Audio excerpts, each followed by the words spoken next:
fiscal transparency and accountability to order. Before we begin, I'd like to take a moment to thank staff for their continued support of the subcommittee's work. These meetings require substantial the expertise and professionalism that staff brings to this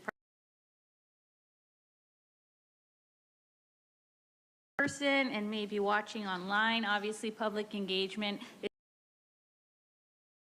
is participation and feedback. During our previous meeting, the subcommittee received a foundational briefing on the county's contracting framework, including procurement pathways, applicable board policies, and monitoring practices and resources intended to improve access to small businesses.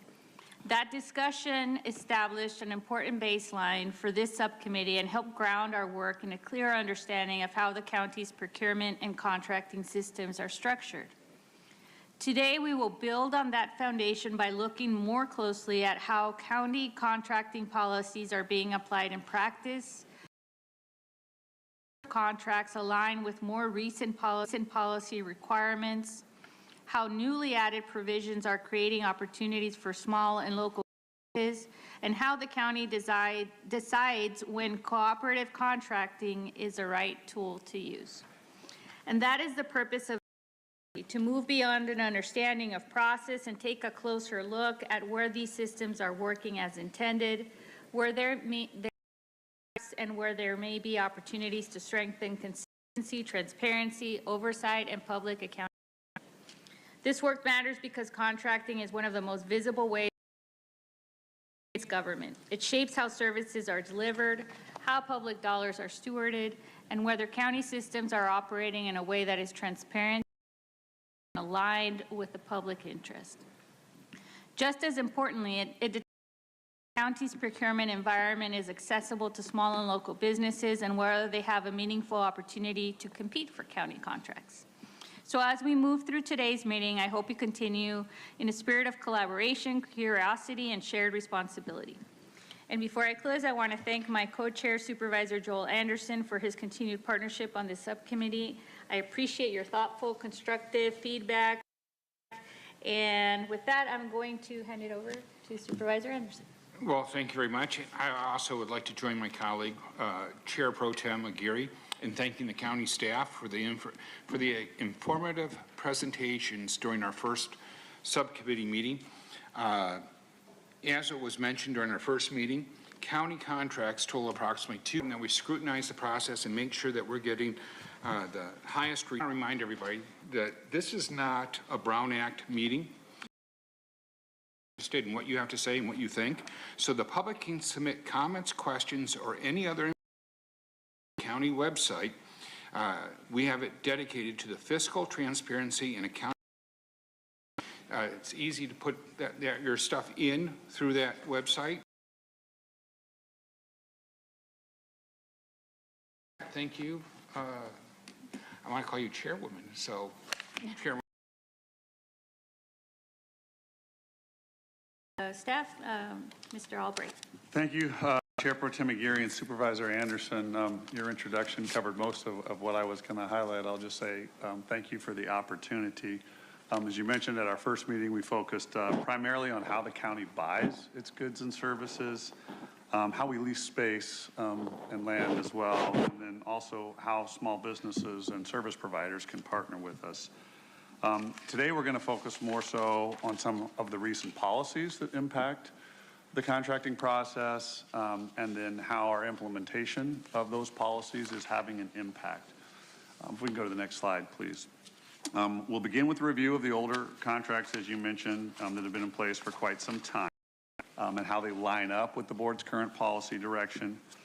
We'll talk a little bit about how the county uses cooperative contracts, including our analysis of the situations in which they work well, maybe situations in which they don't, and what benefits they offer, and then how we decide what's best, whether it be a co-op or a competitive process. Excited to highlight some of how the new policies are impacting our approach with small local businesses and also how we're expanding opportunities for local firms.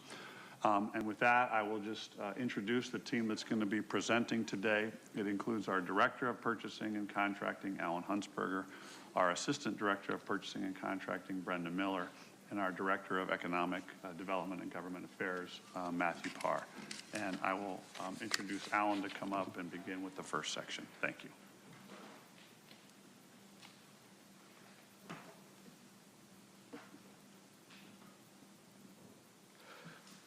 Thank you, Brian.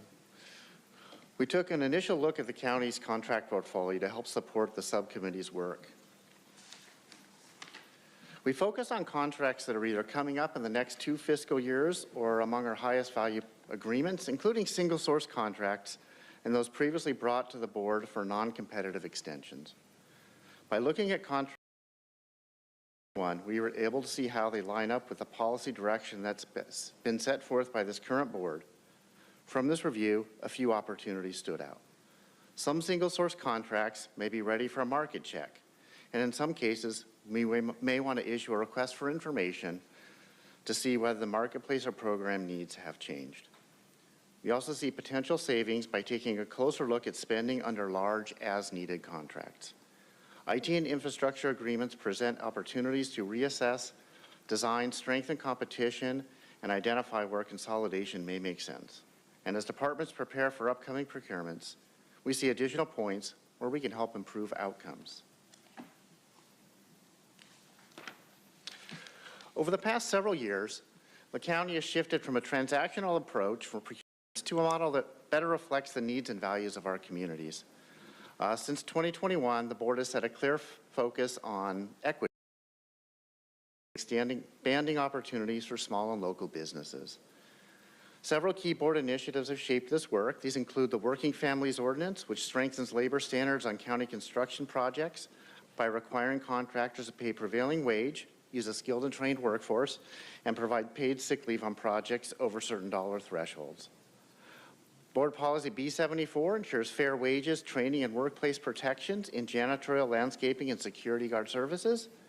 And Board Policy B75 guides how we source food by prioritizing local suppliers, equity-informed practices, and sustainable production. The latest update to Board Policy B53 expanded opportunities for small local businesses and veteran-owned businesses with a goal of reaching 25% participation in county contracting. And Board Policy B67 provides clear direction on choosing environmentally responsible products and vendors. Most recently, the CLEAR Ordinance strengthened transparency and accountability by requiring federal agents to present a judge-approved warrant before entering non-public county spaces. The next few slides show how these policies are now embedded in our contracting processes, highlight key implementation milestones, and outline recommendations to reduce costs, strengthen oversight, or improve service delivery. Worth noting is that many of the board policies adopted since 2021 relate to source selection or how we select contractors. They don't affect the resulting contracts.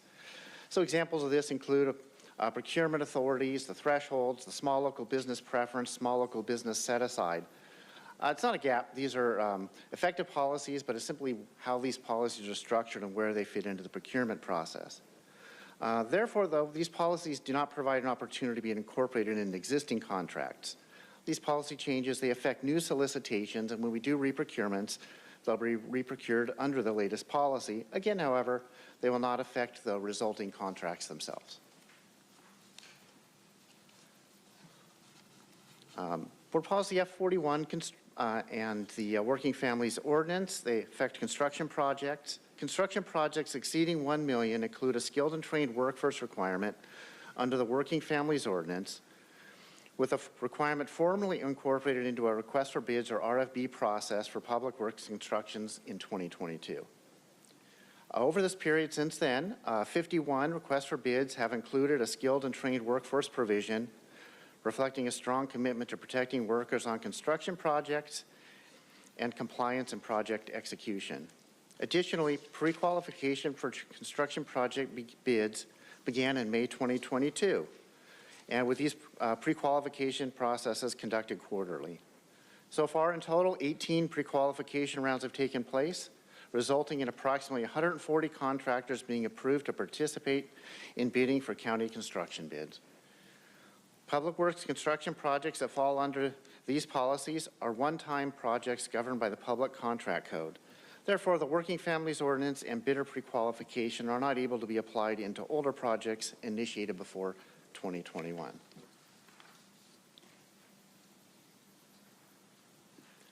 Board Policy B74 applies to janitorial, landscaping, and security service contracts, which total about $80 million in annual spend. None of our current contracts predate 2021.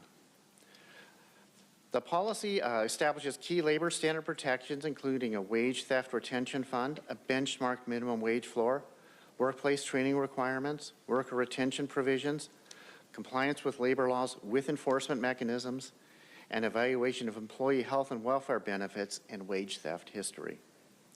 Since policy adoption, we have amended or resolicited all applicable contracts to incorporate these requirements.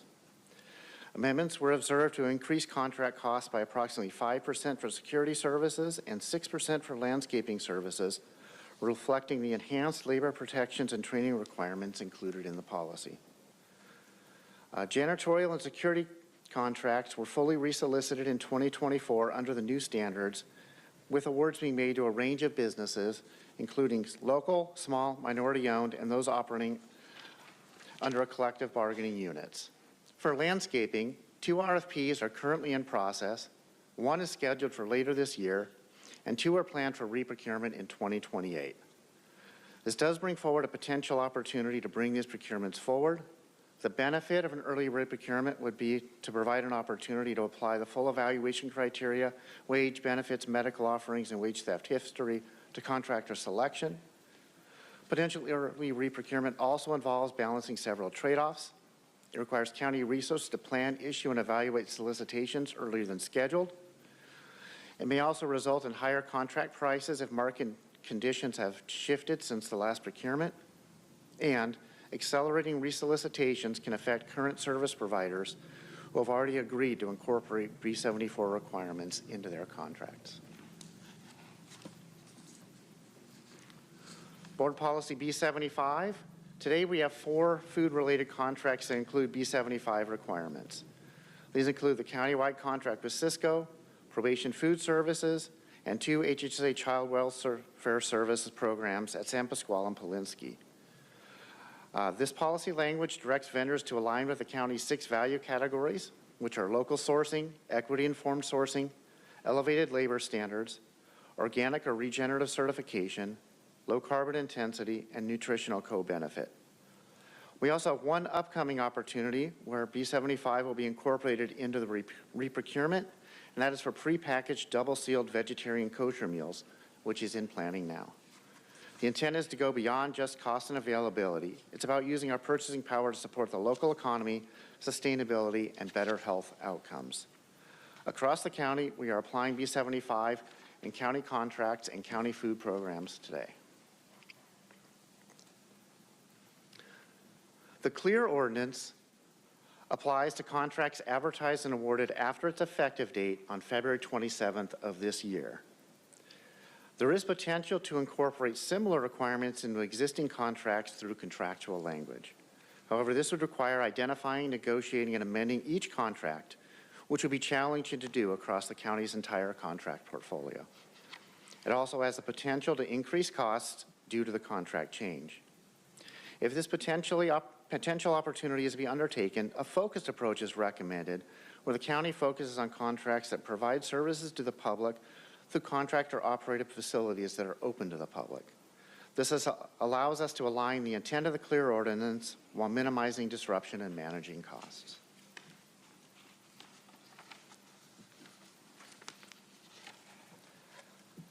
Board Policy B67, Environmentally Preferable Procurement, is designed to empower employees to make more informed decisions when selecting products. It focuses on behavior change and leverages the training and tools we are currently developing to expand implementation. With the policy's primary to evaluate and procure goods that reinforce environmental stewardship, support human health and well-being, contribute to economic growth, greenhouse gas emissions, and advance social sustainability throughout the region and beyond.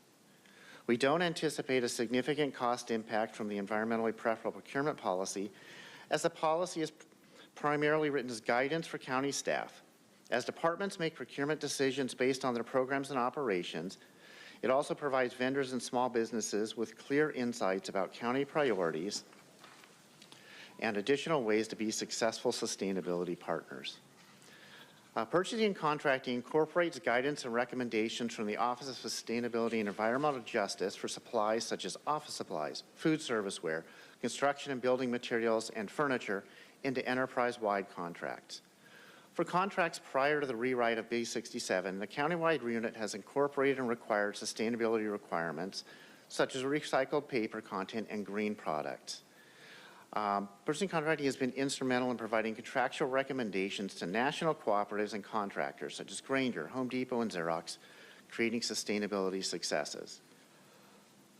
Grainger has implemented a green leaf icon to designate products categorized as sustainable and created search filters to bring these items as configurations to allow departments to select double-sided printing as first options and other cost-saving settings.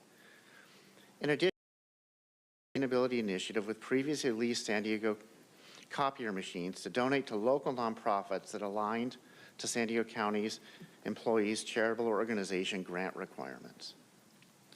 Ultimately, broad contract modifications are not needed to continue the advancement of B67. Individual contracts are modified as needed to implement the county's and department's sustainability initiatives. I am now going to turn the presentation over to Matthew Parr, Director of Economic Development and Government Affairs, to talk about Board Policy B53, small and local businesses, and how the county is supporting small local businesses and how we are communicating and sharing with the business community.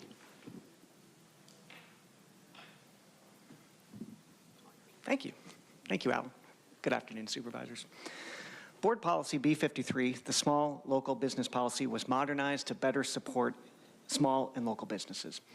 Updates to Board Policy B53 broadened the definition of a small business, increased the small local preference to 15%, and created new subcontractor requirements to expand participation under the updated definition. When reviewing whether today's B53 policy could be applied retroactively to 2021 contracts, we found two things.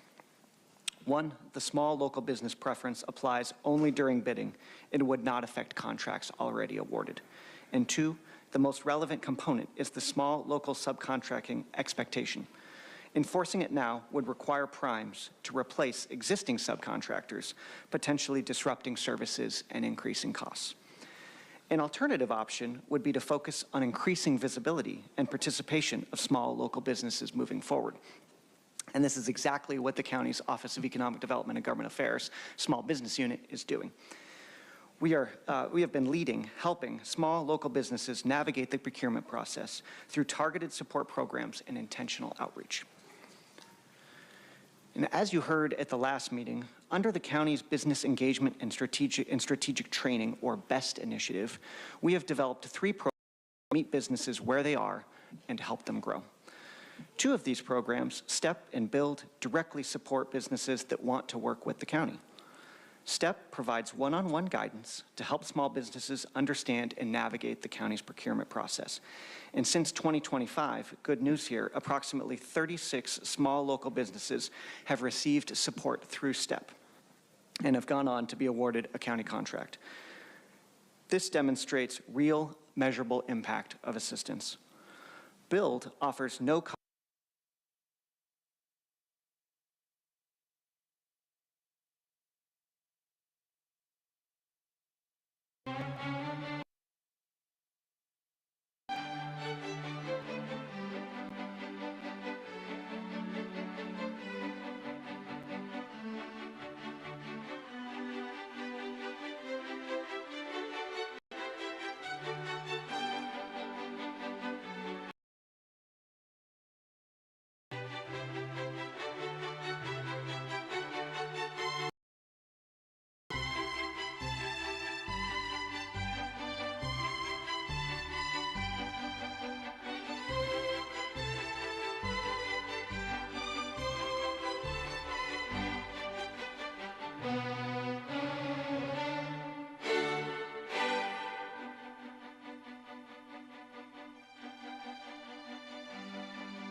All right, good morning. I'll now call the City Council meeting of Tuesday, April 14th, 2026 to order. Clerk, please call the roll. Thank you, Council President. Councilmember Campbell? Here.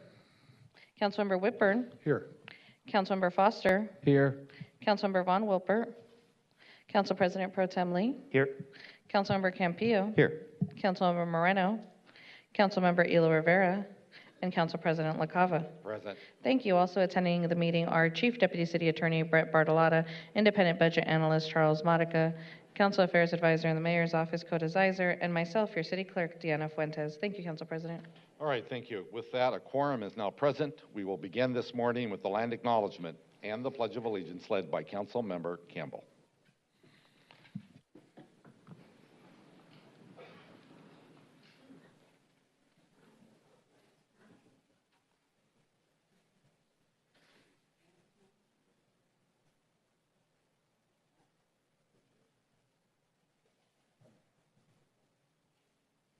We respectfully acknowledge that the Kumeyaay Nation are the original inhabitants of the unceded land, now known as San Diego. Despite enduring the horrors of genocide and colonization, the Kumeyaay spirit remains unbroken. We honor the resilience of their ancestors who fought to protect their culture and land. Today, they carry their legacy forward, ensuring that their traditions continue to thrive in gratitude and strength. We stand with the Kumeyaay Nation, connected to our past and committed to a thriving future. Please place your hand over your heart and repeat Pledge of Allegiance. To the flag, to the flag of the United States of America, and to the republic for which it stands, one nation, under God, indivisible, with liberty and justice for all.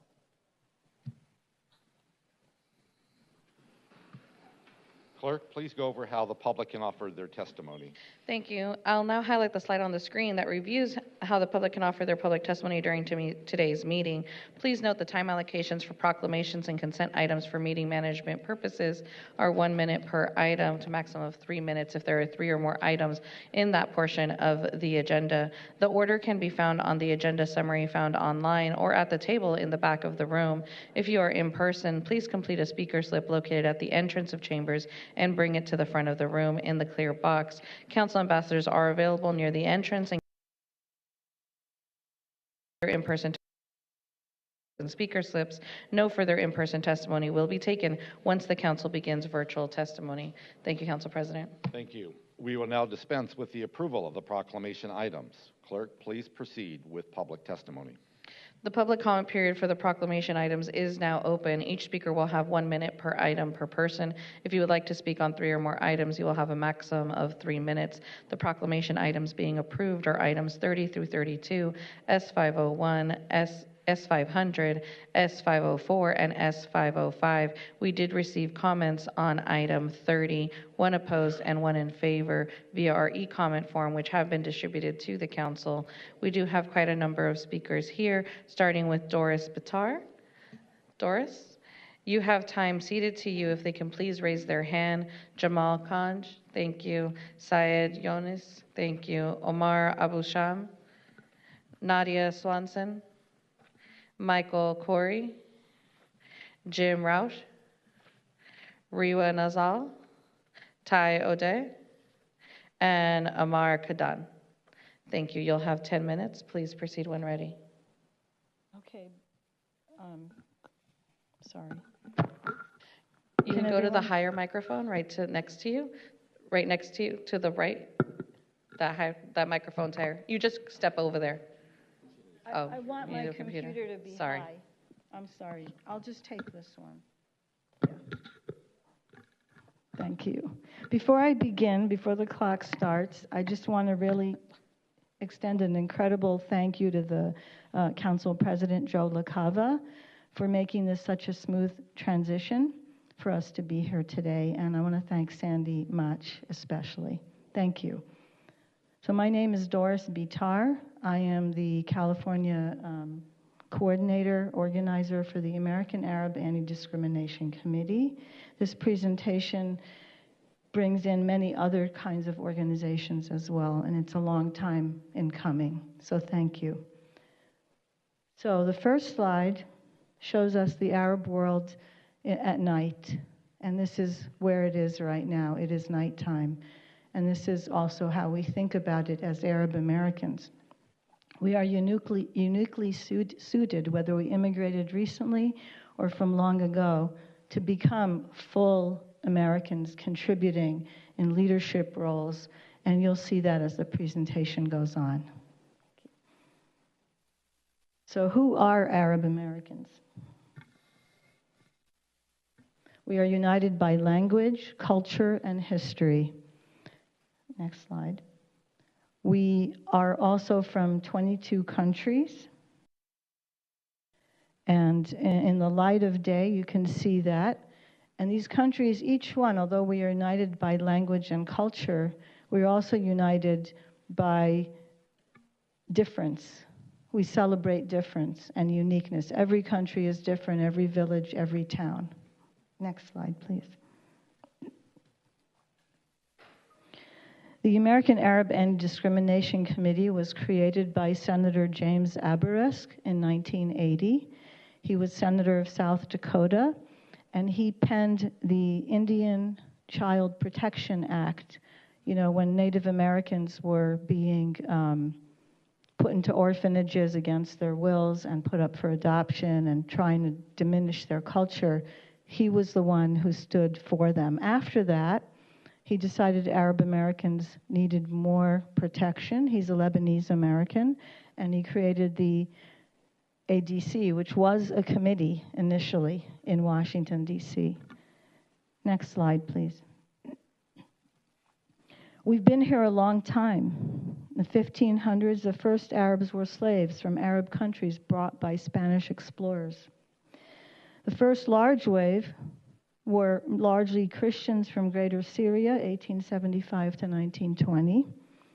1940s and 1990s, when my family immigrated from Lebanon, a second wave of Arab immigrants, mainly Muslims, immigrated for economic opportunities. My family was Christian, doesn't matter, but we came here for economic opportunities. 2000 to the present, many Arab Americans have come to the United States as refugees because of war. Thank you. Next slide. About 3.7 million Americans trace their roots to Arab countries, with 82% born in the United States. California has the largest community, and Southern California is the largest population. Los Angeles has the largest number of Arab Americans, and San Diego is a second or third to that. 5 out of 10 Arab Americans have a bachelor's degree or higher. Over 20% of Arab Americans have a postgraduate degree, almost double the national average of 12. Our incomes are 26% higher than the national average. Next, please. Stereotypes versus reality. I just want to say that basically minorities in the Arab world are considered to be the glue that binds the cultures together and allows for trust and innovation to proceed. Here are 2 pictures, one of Palestinian Jews, Samaritans, you've heard of the Good Samaritans, in Nablus celebrating Sukkot, and then on the right side, Egyptian Christian communities, about 14%, half of whom are Coptic. So the others are Orthodox, Russian Orthodox, Greek Orthodox, Protestant, all the rest. Next slide, please. Stereotypes versus reality. There's a lot to read here, so I'll just pick out a few things. Basically, the Arab culture created the modern world we take for granted now, including finances, banking. Other things are tariffs, made very famous recently, astronomy, math, grafting, and ice cream. Iraq had the highest success rate for heart-lung transplants. Even now, it leads for heart transplants in children. So before the wars, they had that. The LA's metro was engineered by Arab Americans here in California as well as back home, because Egypt and Iraq have very similar terrain. So it was engineered by Arabs fully from back home and here. What else? There's a lot more to say. We're a very accomplished people. Sustainable environmental discussions began in the 1950s, for example, even though it's very trendy now. The Arab world has been engaged in that for many, many decades. Okay, next slide, please. I'm not going to get into Arab architecture. I'm an artist, so I can go here and we could talk for an hour just about these two pictures. But granted, these two pictures symbolize a place that is for worship for many peoples: Shiite, Muslim, Christian, Orthodox, and Jewish, and Neolithic as well, if we want to go back that far. It's in Damascus, the Umayyad Mosque. Stereotypes versus reality. Arab women have slightly more education than Arab men in the United States and in Arab countries. And, oh, sorry, okay. The first university in the world was created by a Muslim woman born in Tunisia and created the university in Fez, Morocco. And the university exists today. If you look up, though, the first university, you'll only get ones in Europe. But the first one was 320 years before that, or 230 years before that. I don't know why Kulthum is missing there in the middle. Three divas of the Arab world, just to show you the diversity. On the left side is Salima Murad, an Iraqi Jewish woman. Kulthum is in the center. She's kind of the goddess, but she's not showing up for some reason. She's Egyptian Muslim. And Fayrouz, Lebanese Christian, who is still alive today. The lower picture is the Al-Qairoun University in Morocco, and then the astrolabe, a navigational instrument, was created by Miriam Astrolabi, a Syrian Muslim woman. Okay, next slide. This is the one somber slide. A lot of discrimination has happened to the Arab American community, particularly Palestinians, and particularly in California, our liberal state. From the past, 1985, there were several bombings throughout the country. One of them killed Alex Oda. He was assassinated in Santa Ana in 1985. A very good man. He opened up his office, it blew up, and he was just about to go to a breakfast with rabbis. He was an educator, and he had 3 daughters that he left behind. The LA-8, a year later, that was an issue that went on for 20 years, where the U.S. government used McCarthy-era legislation to harass them, and it took 20 years to resolve. Of course, they won. They won the case. And the ADC was among the people who helped them. The ADC, the American Arab Anti-Discrimination Committee, is a legal organization. Today, the Irvine 11 preceded the encampments, and they were persecuted for a very long time and still are, over 10 years ago. We currently have lawsuits against the state of California, UCLA, UC Irvine, and UCSD to try to rectify the wrongs that were done recently. Also, there are blacklists. The Canary Mission. I'm an academic. I've taught for 30 years, and I'm on this list for saying something nuanced about Lebanon, God forbid. So this list has largely harms young people just graduating. Basically, this list puts a target on our back, like the IHRA that you passed a few weeks ago. That puts a target on our back, and we are collecting hate incidents and crimes since then. And California legislation, AB 715, is going to limit discussions like we're having right now. This presentation may be forbidden in the future, and that was signed by Governor Newsom. A lot going on in California. Please pay attention. Next slide, please. Arab Americans built City Heights and Balboa Park. They came as Masons. They married Mexican women, and they have Mexican culture, but Arab surnames, like the Haddad Construction Company. You can look it up. Next one.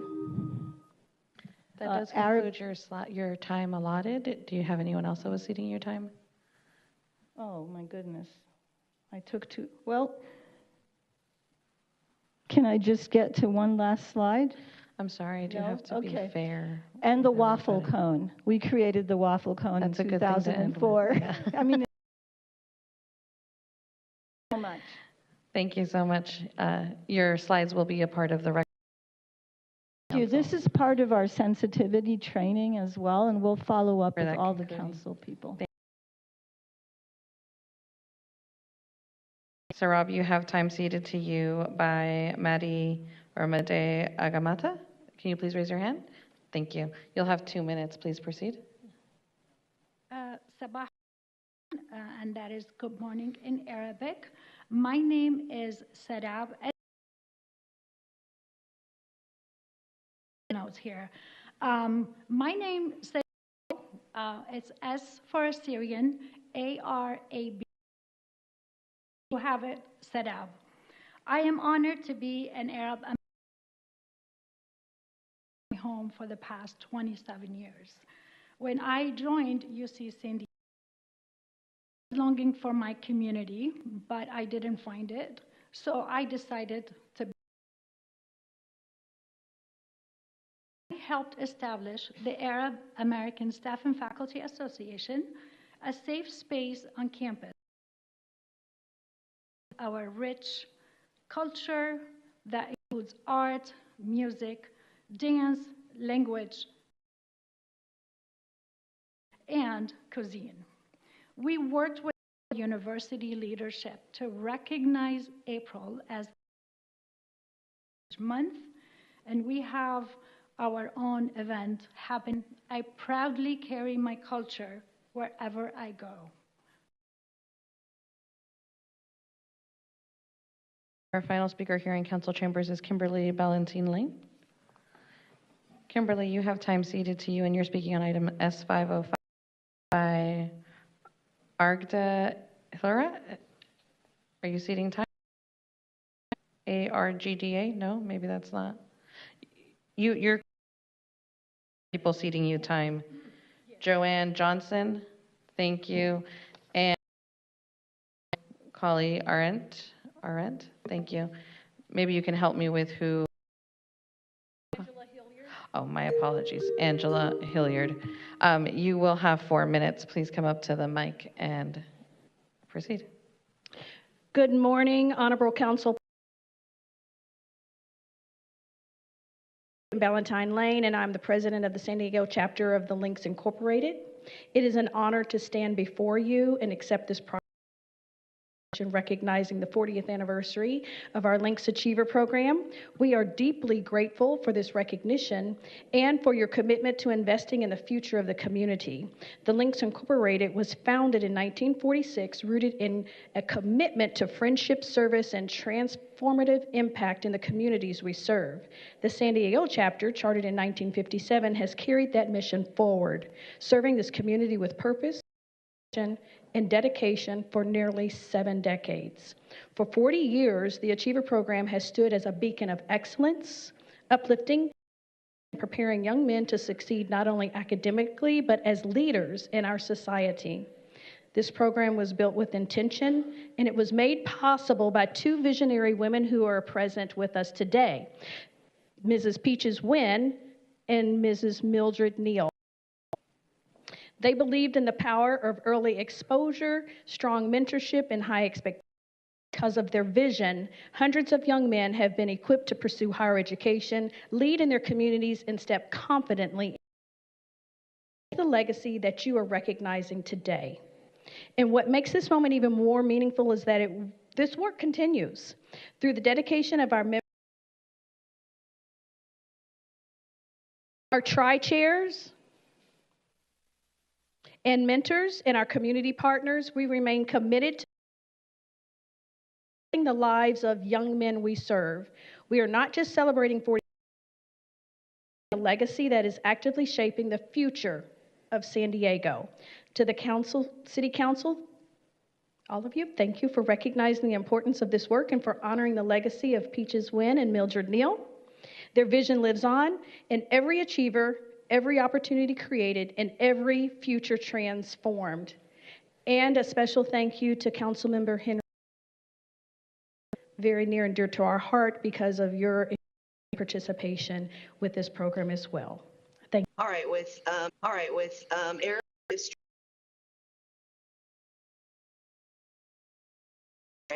item for anti-Semitism when Arabs are that aren't under the protections of that same ordinance, law, and whatever it is, policy.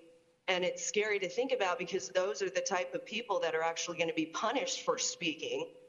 And, you know, you want to sit up here and give them a proclamation. But I mean, is that just to smooth over the fact that you're not including them, that you're actually discriminating against them by assembly bill that the woman was speaking about? It's pretty disgraceful that you guys are, you know, virtue signaling and like all Semites and not discriminate against in your own discrimination, you know, anti-discrimination shenanigans. The dispatch, of course, it's important to have emergency dispatch, but dispatch out police, fire, whoever it is. You know, we have police officers like San Diego police officer Anthony upon going on a call that he was dispatched to, brutally beat a woman. And it's complaining, pretending to have gotten bit and that he had to take off work. He never did a lawful arrest ever at any point. He never told to happen in an unlawful arrest is warranted, yet they are not saying the judge is trying to charge taken off of the San Diego Police Department force for brutally assaulting a woman, damn well knowing he should. For all of this military child stuff, the sad thing is that these wars are by the powers that shouldn't be, and we fund them actually, and potentially they're funded. So it doesn't really matter who wins, and we lose our own people, and we have children that through, you know, losing their parents or having to move around to fight wars. When, you know, this nice little draft comes in, you know, it's like all of that. It's like instead of really stopping the atrocities that are happening, we get proclamations to act like you should be moving forward to make sure that you're inclusive with all Semites. If you're going Mayor Beekman, 8700, please proceed. To speak to. Thank you. You'll have 2 minutes. Please proceed. National Public Safety Dispatcher Week are my favorite likes from the whereases.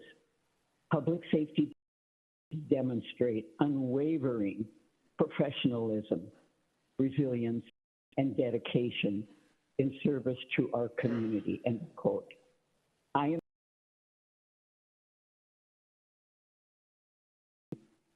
There is time for special forms of recognition, gratitude, immense gratitude.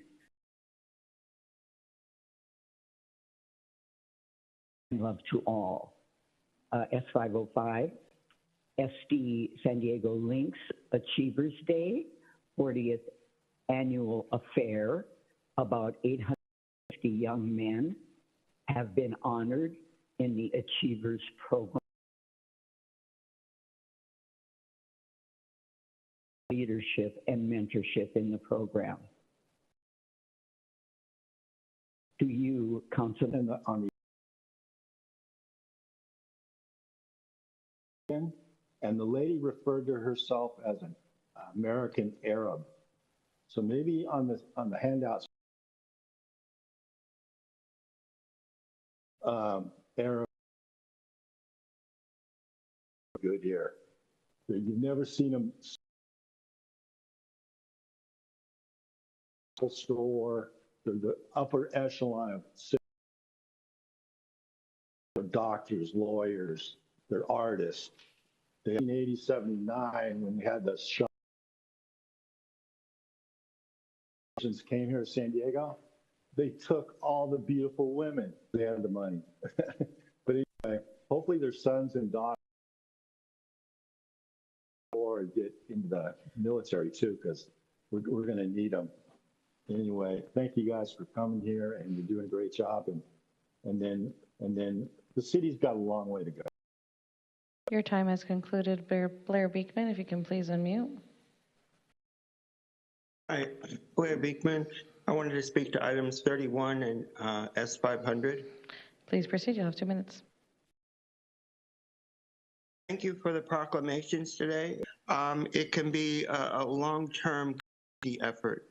And the woman who spoke today sounds like she could have a good voice in what can be a community process to define the future of IRA, which I think can be an interesting idea in how we work together in this country towards and community. And good luck what we can all use. Thank you. And for item S500, sorry. National Public Safety Dispatcher Week. That is in San Diego, but in cities across California, they're having real issues about responsibility. But just an overall thank you for the work of what just as humanely and as decently as possible and in good humanist. Good luck how they can continue such good efforts. They have a very tough job a lot of the time. Good luck how they can continue those efforts. Thanks. Please let me know which item or items you wish to speak to. Hi, this is Andrea Ebbing, and I will speak to 3032, Stepping Stone of San Diego's 50th anniversary.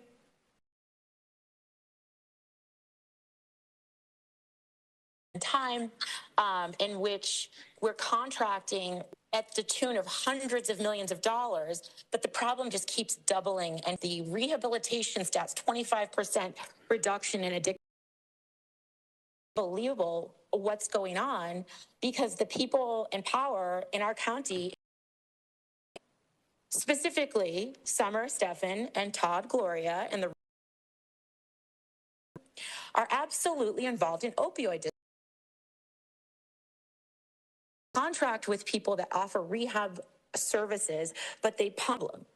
We're busing people in from other states as like a home project, and they're homeless here because they can handle the weather. Look, the more we spend on this and the more we pay attention to it, the more we give proclamations to all this stuff that's just not working, and it's obvious it's just an insurance grab for the Affordable Care Act. I mean, the city's falling apart. What about the children, the elderly, the disabled? What about our constituents? What about, using the funds that were provided for these programs to move forward? But they're not. The programs are not being provided. The services aren't being provided that are promised. Look at the harm reduction case. As far as Kevin Johnston case goes, that's wonderful. Raul Campillo, that's a great recommendation, but I recommend you act like a District 7 council member and pay attention to Linda Vista. I was beaten severely in front of 40 children by a San Diego police officer. I haven't heard from your office one time, not in all. So, why are there no working lights or cameras at the rec center with all they're moving drugs right through that rec center, and you haven't done a thing about it. What about the dad that was picked up at Linda Vista Elementary School? Have you talked to the family? Did you talk to Nobody knows you exist. You're a city attorney that's trained to protect the city against its constituents, and that's really unfair, okay? National Public Safety Dispatcher Week, great. Let's dispatch 25 officers to watch a woman get... And acknowledgements. With that, I have quite a few. I'm going to say a couple that I'm going to give some comments on, so hopefully I'll go through quickly. Item 31, Arab American Heritage Month. Again, just thank you to my colleagues, and thank you to the Arab American Heritage Arab community. Thank you for your contributions to the city of San Diego, and thank you for your presentation. I think that was, as you can hear from the public comment, there's a lot of education that needs to take place. And so just thank you for that, and hopefully there's more work that we can do there. In regards to item S500, National Public Safety Dispatcher Week, When people call for help, dispatchers are the calm on the other end of the line, guiding them through some of their hardest moments. They play a critical role in making sure help gets where it needs to go and that our first responders have the information they need. It's work that takes focus, patience, and real strength, often without recognition. Their impact is felt across our city every single day. Thank you to the dispatchers and the work you do. Month of military children. In San Diego, military service touches all of us, whether it's family, friends, or neighbors. This month is about recognizing the kids who grow up in that life, who move often, adapt quickly, and carry a lot more than people may realize. They show a level of resilience and strength that deserves to be acknowledged. It's important that we continue to support and uplift military families here in our city of in the city of San Diego. Item S504, Don Diego Day in the city of San Diego. I want to thank Mayor Gloria for joining me in recognizing someone truly deserving of this honor. Today, we're celebrating someone who not only grew up in District 4, but dedicated his career to serving our city. Don Diego spent over 3 decades with this city, contributing to operations that keep our neighborhoods running day to day. He helped improve processes and played a role in strengthening services, including the street sweeping program as it exists today. Don, as you enter retirement, we recognize the work you've put in over the years and wish you a well-earned rest in this next chapter. Thank you for your years of steady service to the city of San Diego, and it was great seeing you at your retirement gathering and spending time with those hard at work on our front lines. Don, if you'd like to come up and say a couple of quick words.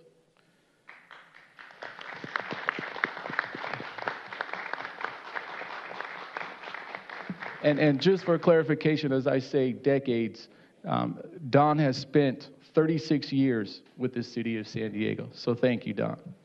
Thank you, Councilman, council members, Mayor. I'm really not a speaker. The last time I came and spoke here was in 2006 when I was impacted by the RIF. And now 20 years later, now I'm going into retirement. God had a plan. He wasn't done with me. All the people that I work with, I gained their respect and their loyalty to being a servant, serving the community of San Diego. And I thank that. I thank you guys for the opportunity, for opening all the doors that the city give to all the employees that I work with and that I came across. Stormwater, just to mention some people that had a big impact in my life. Chris McFadden, Bethany Bezak, and Eddie Salinas, and my bosses above me. Thank you for everything. I appreciate it. Again, thank God for this opportunity, and thank you guys.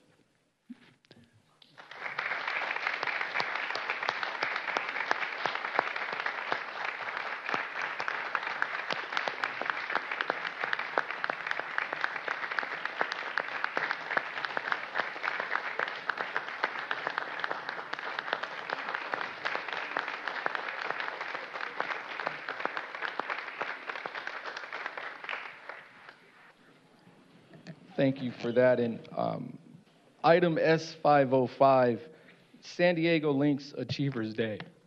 I'm going to do my best to get through this one. I'm proud to recognize the San Diego Links Achievers Program as it marks 40 years of uplifting and investing in young black men in our city. I came through this program myself, class of 1989, as did my son as well, class of 2022. And he will be graduating from Hampton University in May, making us the first father and son legacy here in San Diego. So I've seen firsthand the impact this program has. The Achievers program builds leaders, instills confidence, and surrounds these young men with mentorship and support, prepared for what we were about to endure. And so I just want to say thank you from the bottom of my heart. I always say it is the village that raised me, and the Links are definitely a part of that village and a big reason why I can sit here today as a council member of the 4th District for the city of San Diego. So from the bottom of my heart, thank you, and thank you for your continued service and contribution to the city of San Diego. With that, Council President, that concludes my comments, and I will move the proclamations. Thank you very much, Councilmember Foster. We'll go next to Councilmember Campbell. Thank you, Council President. And thank you to my esteemed colleague for his words. Congratulations to everyone receiving procs today. And thank you all for coming. And thank you for that presentation at the beginning. It was wonderful, and we really appreciate it. And I see that you welcome all religions, and this is truly an American group. Thank you so much. I would like to speak today especially about item 30. This is I was joined in this proc by our Mayor Gloria and my colleagues, Council Members Whitburn and Von Wilpert, and I want to thank them for that. This is the 50th anniversary day for Stepping Stone of San Diego. And I don't know how many of you have heard them, but they've just been quietly doing fantastic work for 50 years. Was founded in 1976 as a pioneering nonprofit dedicated to providing substance use treatment to the LGBTQ community. In fact, Stepping Stone is one of the only nonprofits in the country that specializes in alcohol and drug recovery services for the LGBTQ community. I became familiar with Stepping Stone many years ago during my time on the board of the Human Dignity Foundation. They have always had a small residential treatment facility since their founding, where they actually take in homeless people to give them a roof over their head as well as to treat their addiction problems and their other problems so that they can go on and live a full, complete life. Over time, they have dramatically expanded. They've expanded their outpatient and residential treatment for addiction now to 4 housing locations for patients. They provide 3 to 6 month programs for homeless, addicted people that is focused on long-term recovery, including permanent housing. About 90% of their clients who enroll with them are facing homelessness. 100% are placed in housing and recovery 6 months after they graduate from their Stepping Stone program. Over 50 years, they have estimated that they have served 40,000 lives that were actually saved and transformed these people by their programs. Congratulations on this big milestone. They are possibly the most effective homeless organization in the city, in the county, in the state, in the entire nation. They make such a positive impact on substance abuse disease that leads to homelessness among our LGBTQ community members, as well as other community members. You are providing the model of how to solve the public health problems of homelessness and addiction. And I cannot thank you enough, and I hope that we will continue to learn from you because of your great success. Congratulations on your 50th year. Thank you, Council President. All right. Thank you, Councilmember Campbell. Can we take that as a second? Happy to second all the procs. Thank you. All right. Thank you. So with that, we'll go next to Councilmember Elo Rivera. All right. Thank you, Council President. Thank you to my colleagues who helped bring these proclamations forward today. Lots of really good, important stuff here. I want to make sure I say thank you to Council President LaCava, Council Member Von Wilpert, and Councilmember Campillo for recognizing National Public Safety Dispatcher Week. That's an extremely important and stressful line of work that is quite literally oftentimes the first step in the process of addressing people's some of the most stressful and urgent moments of people's lives, and I appreciate the work that they do on a daily basis. Councilor Foster, thank you for recognizing San Diego Links Achievers Day. I think what I see when I see my colleague recognize you all is someone who had love poured into him by a community, and that's a beautiful thing. It's a really, really beautiful thing. And so thank you for doing that. As much of a softie as Councilmember Foster is, I know that that doesn't come without coming from a real place, and a place that where he really, really honors everyone who poured into him. I see that on a regular basis up here on the dais, and I love that the point you made, Councilmember Foster, about your son's graduation, meaning that you'll be the first legacy family here in San Diego. That's a beautiful thing as well, and clearly a byproduct of the work that you at San Diego Links Achievers have done over the years. So thank you for that. I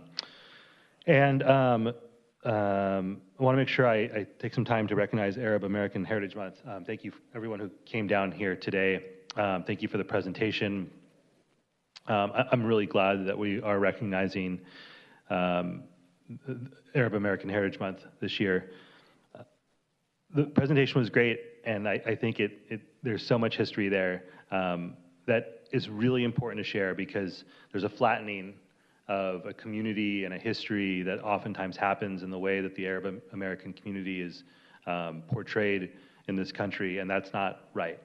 The 22 countries across the Middle East and North Africa that you can trace your roots back to, arriving to this country in waves, often fleeing war, conscription, persecution, but carrying traditions and ingenuity and resilience as Arab Americans arrived here. And each wave of immigration and migration to this country bringing new things that are woven into who America is. And that is some incredible stuff. The waffle cone is a great example, a delicious example. And while it didn't start in the U.S., I will say tacos al pastor are my favorite tacos, and that is also a byproduct of Arab migration. And I think a great example of how Arab Americans arrive, contribute, transform things, and enrich things so much. And I also want to make sure that I acknowledge the weight that many Arab Americans are carrying right now, with families, with loved ones in Gaza and Lebanon and other parts of the world that are watching family members and people they love and communities they care about impacted by war. Just know that we know that, we see that, we recognize that, we see that grief and stand with you. And I also wanted to acknowledge something personal. My paternal grandfather was a Sephardic Jew whose family came from Syria. His community is part of that mosaic of the Arab world, of people of different faiths and very, very diverse. And again, that diversity has often been erased, both as a result of conflict and bigotry. And that story is a reminder that the region that we're honoring today is not monolithic. The people that we are honoring today, I should say, is not monolithic, never has been. And that those attempts to flatten the complexity of Arab Americans, it's not going to work, because there's too much there to erase. So we're celebrating the Arab American community today, celebrating diversity, beauty, tenacity, and resilience, and I'm proud to be one of the sponsors of that proclamation. That concludes my comments, Council President. Oh, okay. Right. Thank you, Councilmember Ela Rivera. Again, we do have a motion by Councilmember Foster and a second by Councilmember Campbell. Next up is Councilmember Von Wilpert. Thank you very much, and thank you to my colleagues for bringing forth such wonderful proclamations. As usual, Don, huge congratulations on your retirement. Thank you for your decades of service to the city. Thank you for everyone to being here. I'll start with item 30, a stepping stone of San Diego's 50th anniversary day. I'm proud to join my colleagues in recognizing stepping stone of San Diego's 50 years of service. I believe some of you are here. If you want to stand so we can recognize you.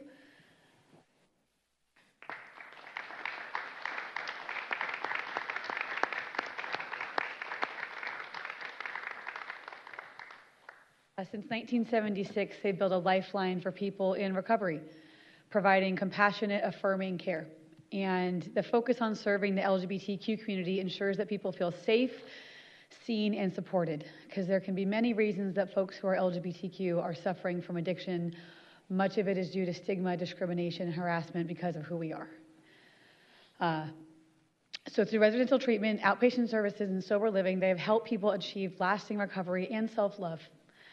This work strengthens families, build healthier communities across San Diego, and thank you to the staff and congratulations. And on the city, we are so happy to be partnering with you in helping to use some of our opioid settlement funds from suing these opioid companies who put fentanyl out into our streets to actually do good with it. So we're very proud that we're partnering with Stepping Stone to do that good work, to do the healing we need to do. And I'm happy to sue the Sackler family or Purdue Pharma any day. So on item 31, I'm looking forward to the gala, by the way, on Friday. On item 31, Arab American Heritage Month, thank you so much for that incredible presentation. It was very, very good. And thank you to my colleagues for bringing forward this recognition. Arab Americans have made lasting contributions to our city and country across education, medicine, business, public service, and the arts. I'm glad you're an artist. We believe in arts here. San Diego is home to a strong and vibrant Arab American community that continues to shape our region with culture, traditions, and a strong sense of family and community that enrich our city. We also recognize the resilience of this community and the importance of standing against discrimination, harmful stereotypes, and hate and violence. It's pretty horrible to see that there were bombings at centers just to talk about anti-discrimination. I've seen it. I was a civil rights lawyer in Mississippi, and I know the history of that, and it's terrible to think that happened here in California too. So it's important that we educate people on what happens. But I'm glad that this month is a chance to celebrate all of those who contribute to our society and our culture and reaffirm commitment and inclusion and respect for all. I'm proud to recognize Arab American Heritage Month to celebrate the many contributions Arab Americans bring across San Diego, so thank you. On item S500, National Public Safety Dispatcher Week, I'm very proud to join my colleagues in recognizing our National Public Safety Dispatcher Week. When someone calls 911, you are literally the first voice they hear in those crucial moments, and you are the calm in the chaos. So do we have any of our dispatchers here? Could you please stand and let us recognize you as well?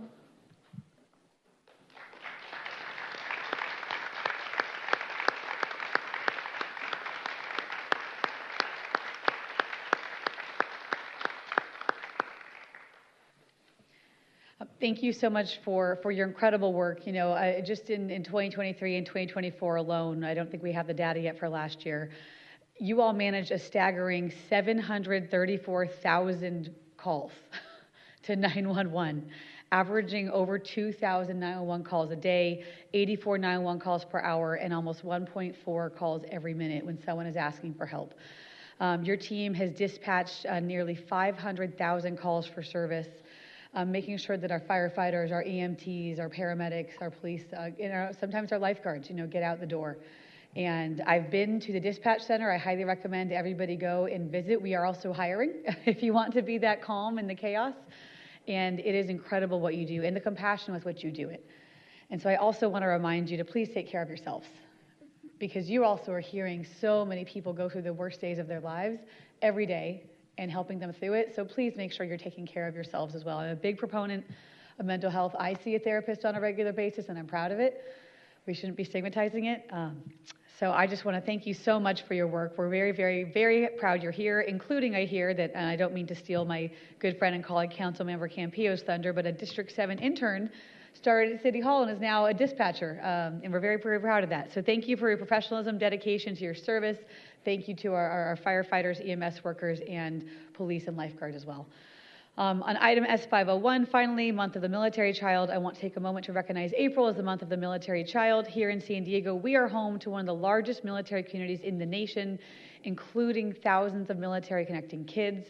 These kids grow up with a lot of change, moving schools from time to time, and having parents deployed abroad.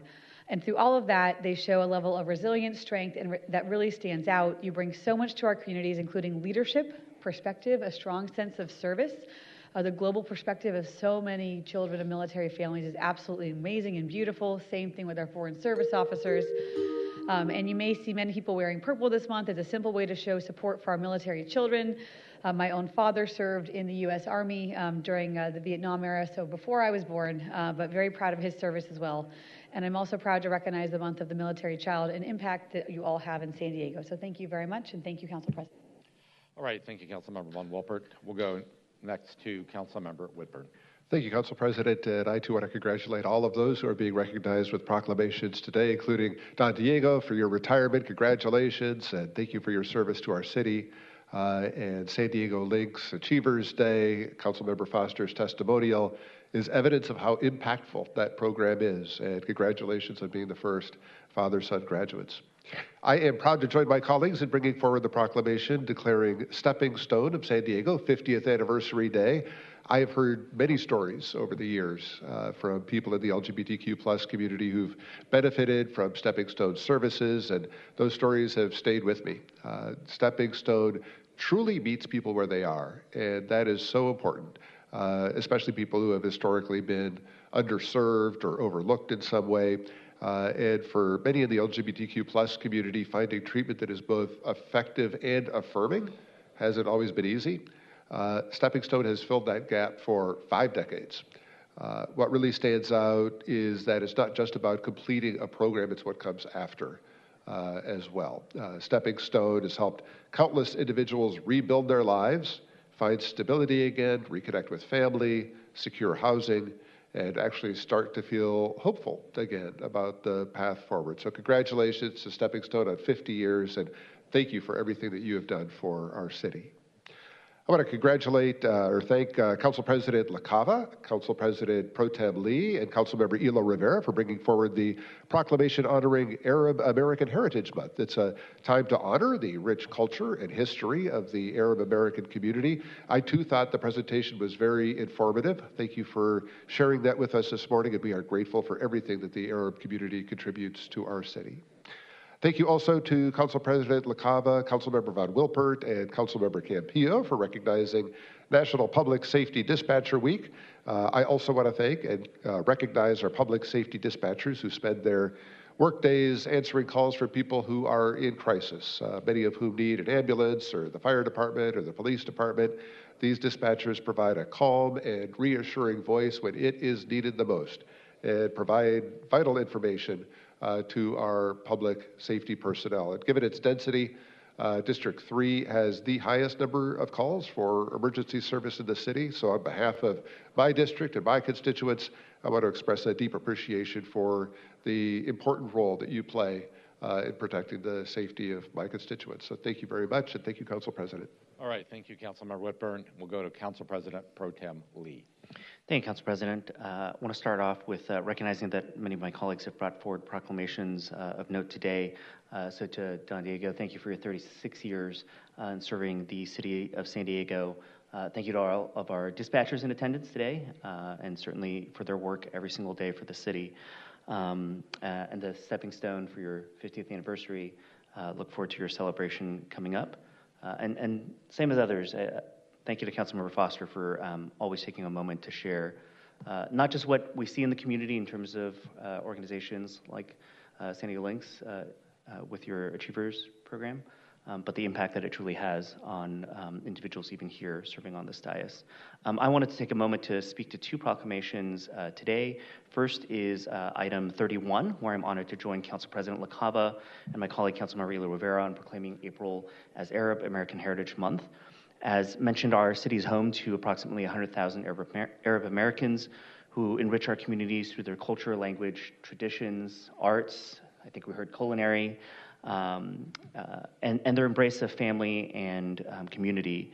You've made invaluable contributions to our region through your work in education, technology, law, medicine, government, and more. And you've fought long and continue to fight for progress and inclusion in the country. I want to thank you for the presentation as well. I know it was cut short a bit, But I imagine that if it was beneficial for those of us sitting up here, that really would be beneficial for more of the public to better understand what it means to be Arab American, and that when we talk about that diversity, how that really ties into the fabric of San Diego.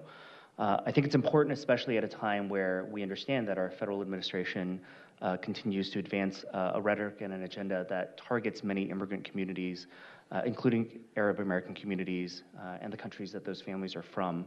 And it's important that here in San Diego, in a space like this, that we take the time to acknowledge, to honor, and to celebrate the Arab American community as an integral part of what we call the diversity of San Diego.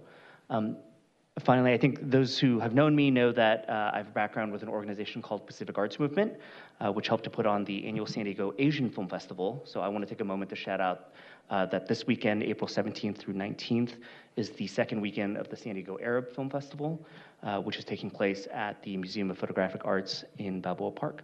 So for those who are interested, please make sure to check that out.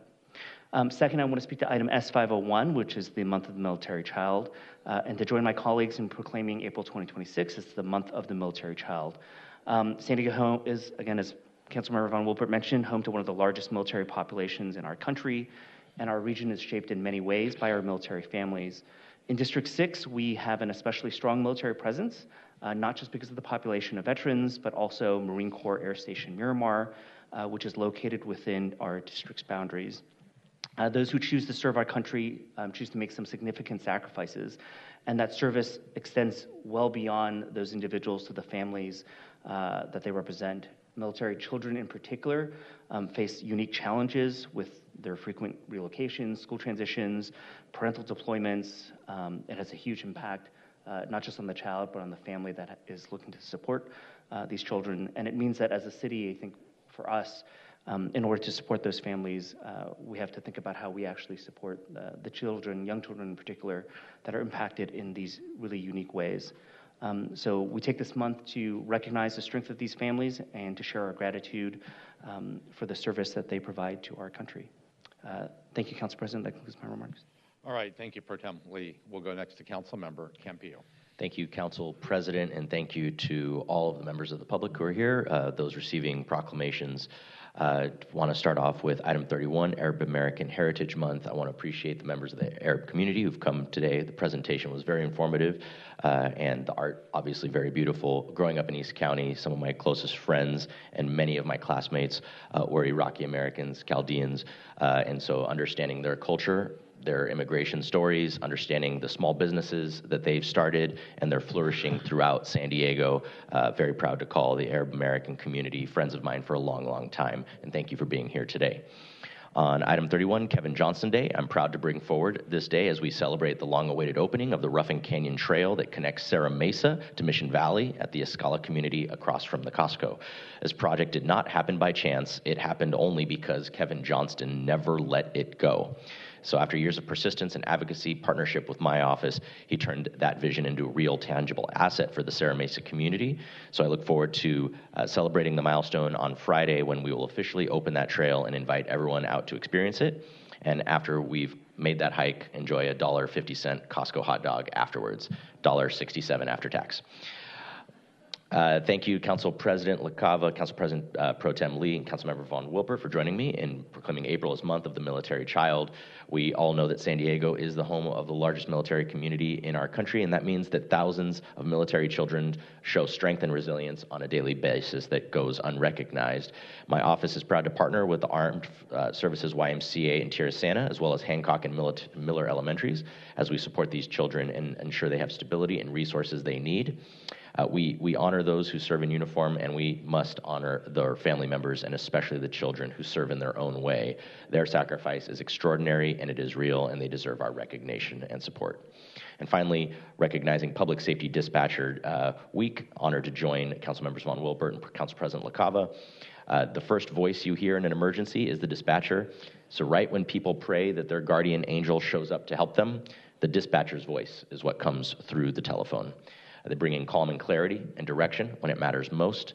It's a demanding, high-stakes job. It requires constant focus and resilience and compassion. It often goes unseen. One of my favorite so-called ride-alongs. I wasn't riding anywhere. I was sitting in a chair next to a dispatcher for several hours and hearing what comes through the phone. I would never be able to do that job myself, but proud to support you all and what you do. And I'll take a moment to highlight someone from our own District 7 office who recently stepped into that role, Izzy Rojas, who I know is here. Ms. Rojas served as an intern in my office for a year, and since then grew professionally, taking on roles in the County of San Diego and the private sector.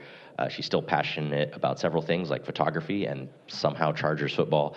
I am incredibly proud to see her continue her public service as a public safety dispatcher. So thank you to all the dispatchers who are here today and for all you do in the vital work of keeping San Diego America's safest big city. And that will conclude my comments. Thank you, Council President. All right, thank you, Councilmember Campillo. Since all of my colleagues have spoken, I'll jump in. And today, for me personally, is a good reminder of why we do these proclamations, an opportunity to step aside from our legislative agenda and tell stories, whether it's congratulations or very personal stories, is really an extraordinary moment. So thank you for my colleagues and everybody that's involved to keep the proclamations front and center in what the City Council can do. And thank you to my colleagues for the proclamations that were brought forward. Congratulations for everyone that is being recognized. I'm going to speak to 3 of them, and I'm going to take them in reverse order.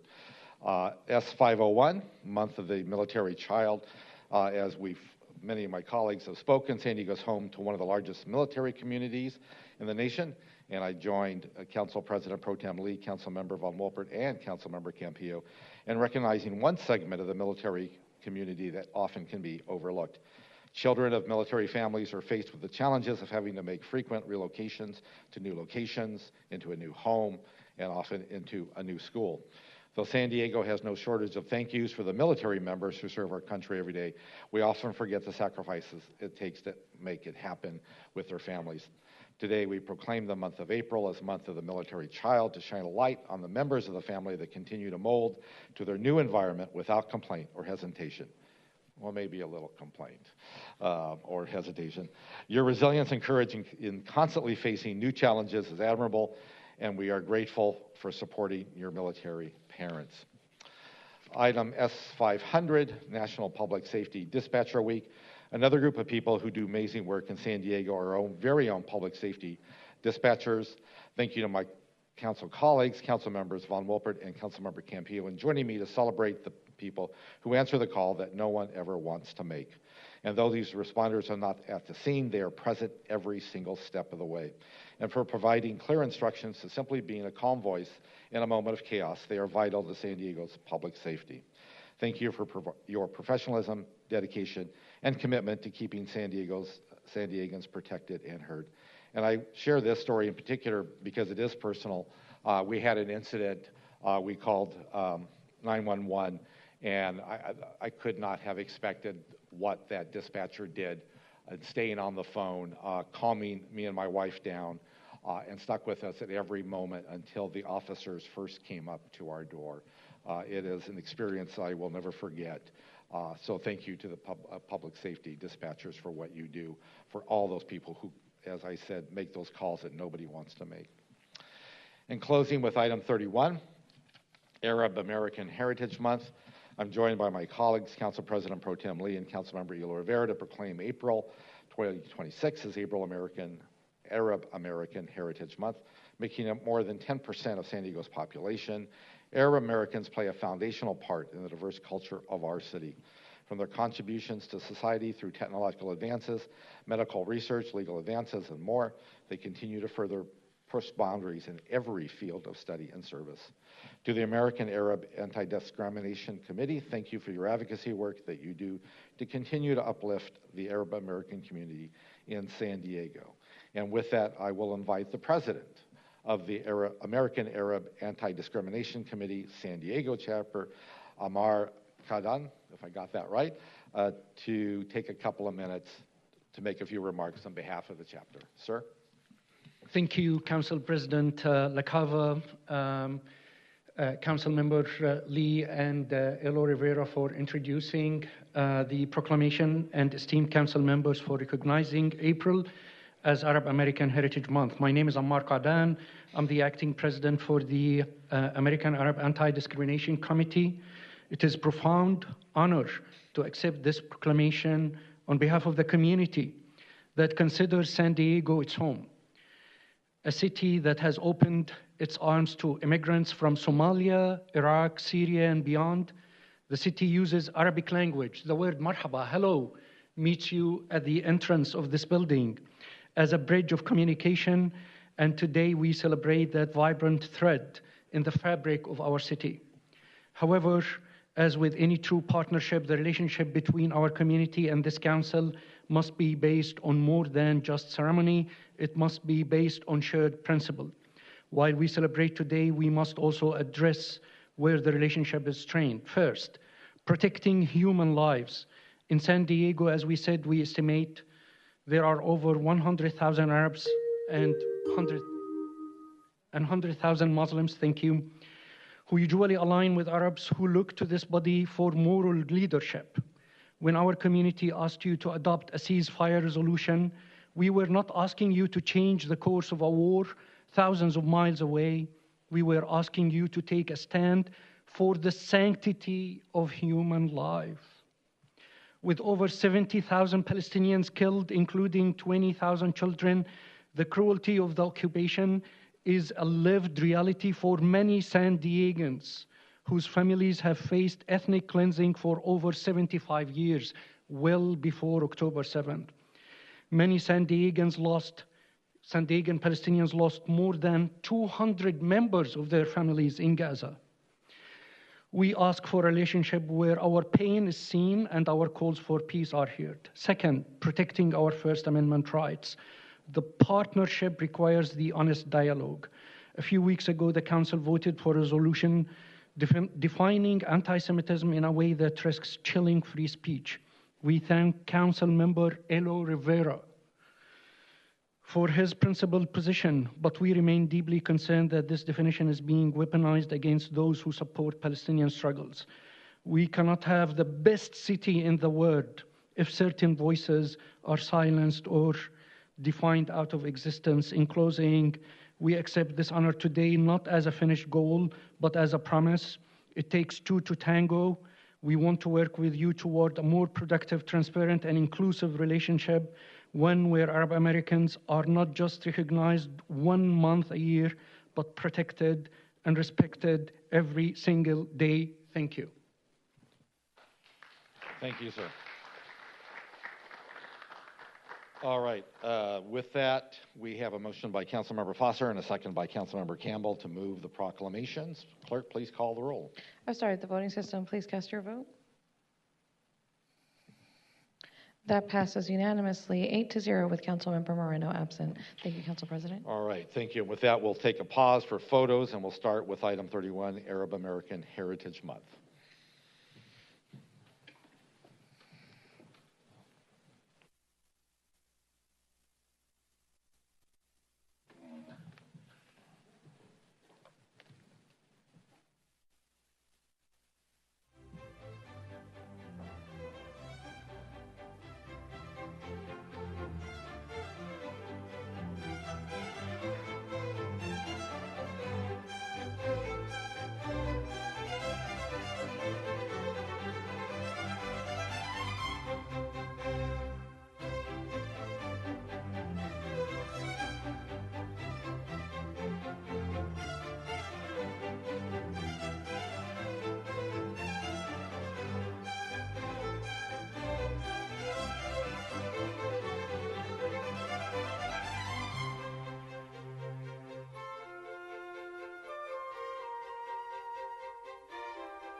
All right. Thank you, everybody, for participating in that. We will now proceed with the approval of the consent items. Are there any requests to pull an item by the council? Not seeing any requests. Clerk, please proceed with public testimony. Thank you, Council President. Please note each speaker will have 1 minute per item per person. If you would like to speak on 3 or more items, you will have a maximum of 3 minutes. The consent agenda includes items 50, 100 through 102, and S502. We did receive comments on items comments on, now I don't have the item number, 14 in favor via our e-comment form. I will go back to my notes to know what item that was. We do not have any speakers here in council chambers. I will start the 5-minute timer and go to those participating online. If you can please make sure you let me know which items you wish to speak on for the record. Blair Beekman, if you can please unmute. Hi, Blair Beekman first. Thank you. Thank you for the proclamations today. I wanted to speak to items 50, 101, and S502. You'll have 3 minutes. Please proceed. Thank you. First to speak to item 50, for a contract with Technology Corps for GASB 87 lease software. This software item seems to fit nicely into it's like real estate software lease things, how those programs can be done well and more efficiently. It fits in really well to the conversation you were having yesterday on the future of lease agreements in San Diego. A really interesting issue. I'm really interested how that can be a full community effort that we can all be involved in and wanting to work towards best goals and practices. And good luck, we're helping each other towards those ends. I think it's important. And I hope that criticisms can be made within that process too, because I have some that I would like to make in those good efforts. So thank you for, oh, and to also quickly mention, I'll mention that at public comment time, I think, instead. To go on to item 101, which is, me going slow here, support of surplus land, Mission Bay.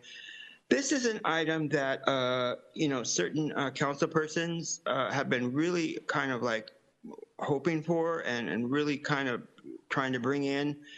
I hope in doing that, they can develop a language and an understanding that's clear and not, they just got a bit of a touch of the greed about them and how they're talking about this. This is really important to them in a way, and I hope they can learn to address it openly and not just serving, a very specific interest that it can serve. Thanks for hearing me out on that issue. And for item S502, learning to be open and have a broad approach to the subject. I think it's important to have that. Good luck in those efforts. For item S502, emergency services victim grant sub-award agreement. Thank you for this. I don't quite know its detail. It's I wish I did, but just on its surface, this is a nice little thing to have that the governor's office has allowed this funding to happen, and it's always needed, and it seems to be going to a really important, good purpose. And to receive money from the state for such services, we're going to be relying much on to figure out how to do that well. So thank you for this sort of item. Thank you. Next is 8700. Again, this is just on the consent agenda. If you can please let me know which item or items you wish to speak to. 50, 101, and, S502. Thank you. Please proceed. Joy Senyata, CD3. On 50, from the EOC report, IGM submitted an EEO in lieu of a workforce report. It also says this: staff will continue to monitor the firm's efforts to implement their EEO plan. So that's good news. I did check Google. This is a small firm, so it seems appropriate what's happening with all those equal opportunity efforts. So for the first time, I started looking at the SLBE-ELBE and the 20% voluntary on this item. And I didn't go in depth yet into it, but in Google, looked at the word voluntary, which is part of this. So it is voluntary. And so just a question on that: does the voluntary work, does it work to help small businesses? I certainly hope so.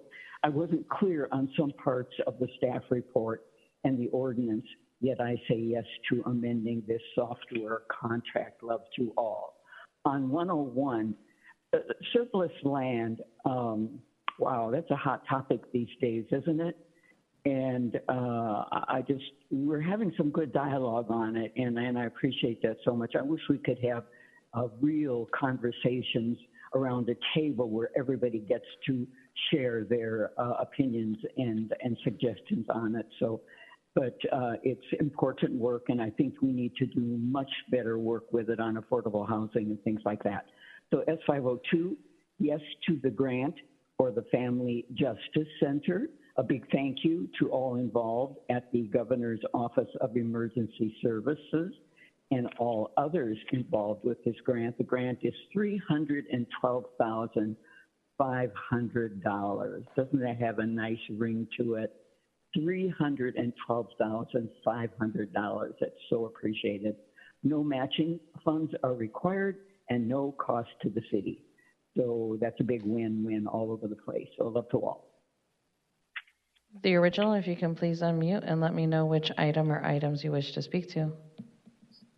Yes, 50, 100, 101, S502. Thank you. You'll have 3 minutes. The 5-minute timer did conclude. There are 6 speakers in the queue. No additional speakers will be taken. Please proceed. So when we're engaging in contracts with software and entities that are providing services with that, we need to really be careful with our data, because what happens is these different entities across the board will take our data, and their investors are people or entities like Vanguard, BlackRock, and, ones that cannot be trusted. And, when we know that data is being sold, there's subscriptions. I mean, that's just kind of the way it is. Nobody's data is protected because there's always going to be a third party that comes in and has access to it. And so I think it's very dangerous when it gets into the hands of very nefarious corporations or entities that don't have our best interest at heart. And so we need to be making sure that our data is protected and looking into those that are providing these services. With the conflict of interest codes, you guys are always, waiving these things, and it's, bad for business. Because there's conflicts of interest happening on an astronomical level, and it's very detrimental to the people. And being able to have our money be spent in a manner that is actually going to be beneficial and not detrimental. And then anything you guys want to do with surplus land, you cannot be trusted, especially when you could have put housing over, at 4902 Pacific Highway, and you guys didn't, and instead you incentivize people to come across with Jewish Family Services and have a bunch of children be trafficked in humans and have their organs harvested and different things like that. So, no, you shouldn't be doing nothing with the surplus land. Now, with the governor's award, this is very terrifying because of what happens with children on only in this city, the county, the state, the nation, and the world. And, it's like from the offices of emergency services and for victim services branch, it's like a way to exploit victims to get money, because everyone's always really good at getting money. Like, they have no problem with that. You guys have no problem with that. But providing the things that needs to be provided and actually having the money go to what it's supposed to never happens. And that's what's so sad, is that you guys always fall short in that. And this center, your safe place, cannot be trusted, and the city attorney cannot be trusted when, they even engage with CPS and families get their children taken. And I even know women who have gone there and have never gotten any help. So, they incentivize getting children taken, and then those kids go into things like the Epstein files. So good job. Your time has concluded. Sue Taylor, if you can please unmute and let me know which item or items you wish to speak to. Yes, item 101. 101, please proceed. You'll have 1 minute. Yes. Good morning. My name is Sue Taylor. I submitted a written letter on this with more detail that you can review, but I wanted to highlight a few key points here. The item to exempt Mission Bay from surplus land is a positive and necessary step, and I appreciate the effort to address the issue. However, it highlights a broader problem. The 2020 changes to the Surplus Land Act now treat lease renewals as surplus land. Leasing public land is not the same as selling or disposing of it. The city retains ownership and long-term control and should be able to lease its land for appropriate uses without triggering a process intended for permanent disposition. Mission Bay is the most visible example, but this also affects other city properties like Balboa Park, Torrey Pines, etc. So while this exemption is appropriate, a broader fix is needed so we don't keep running into this same problem on other city properties in the future. Thank you. Thank you. Next is Andrea Ebbing. If you can please unmute. Let me know which item or items you wish to speak to. Okay, this is Andrea Ebbing. I'm going to speak to, let's see here. The conflict of interest 100, the surplus land for Mission Bay 101, and the S502. Please proceed. You'll have 3 minutes. Okay, so on the conflict of interest, I'm glad that we're coming forward with any form of conflict of interest in a contract. It's really nice to see. We have so many conflicts of interest taking place within the city and county at this very moment in time.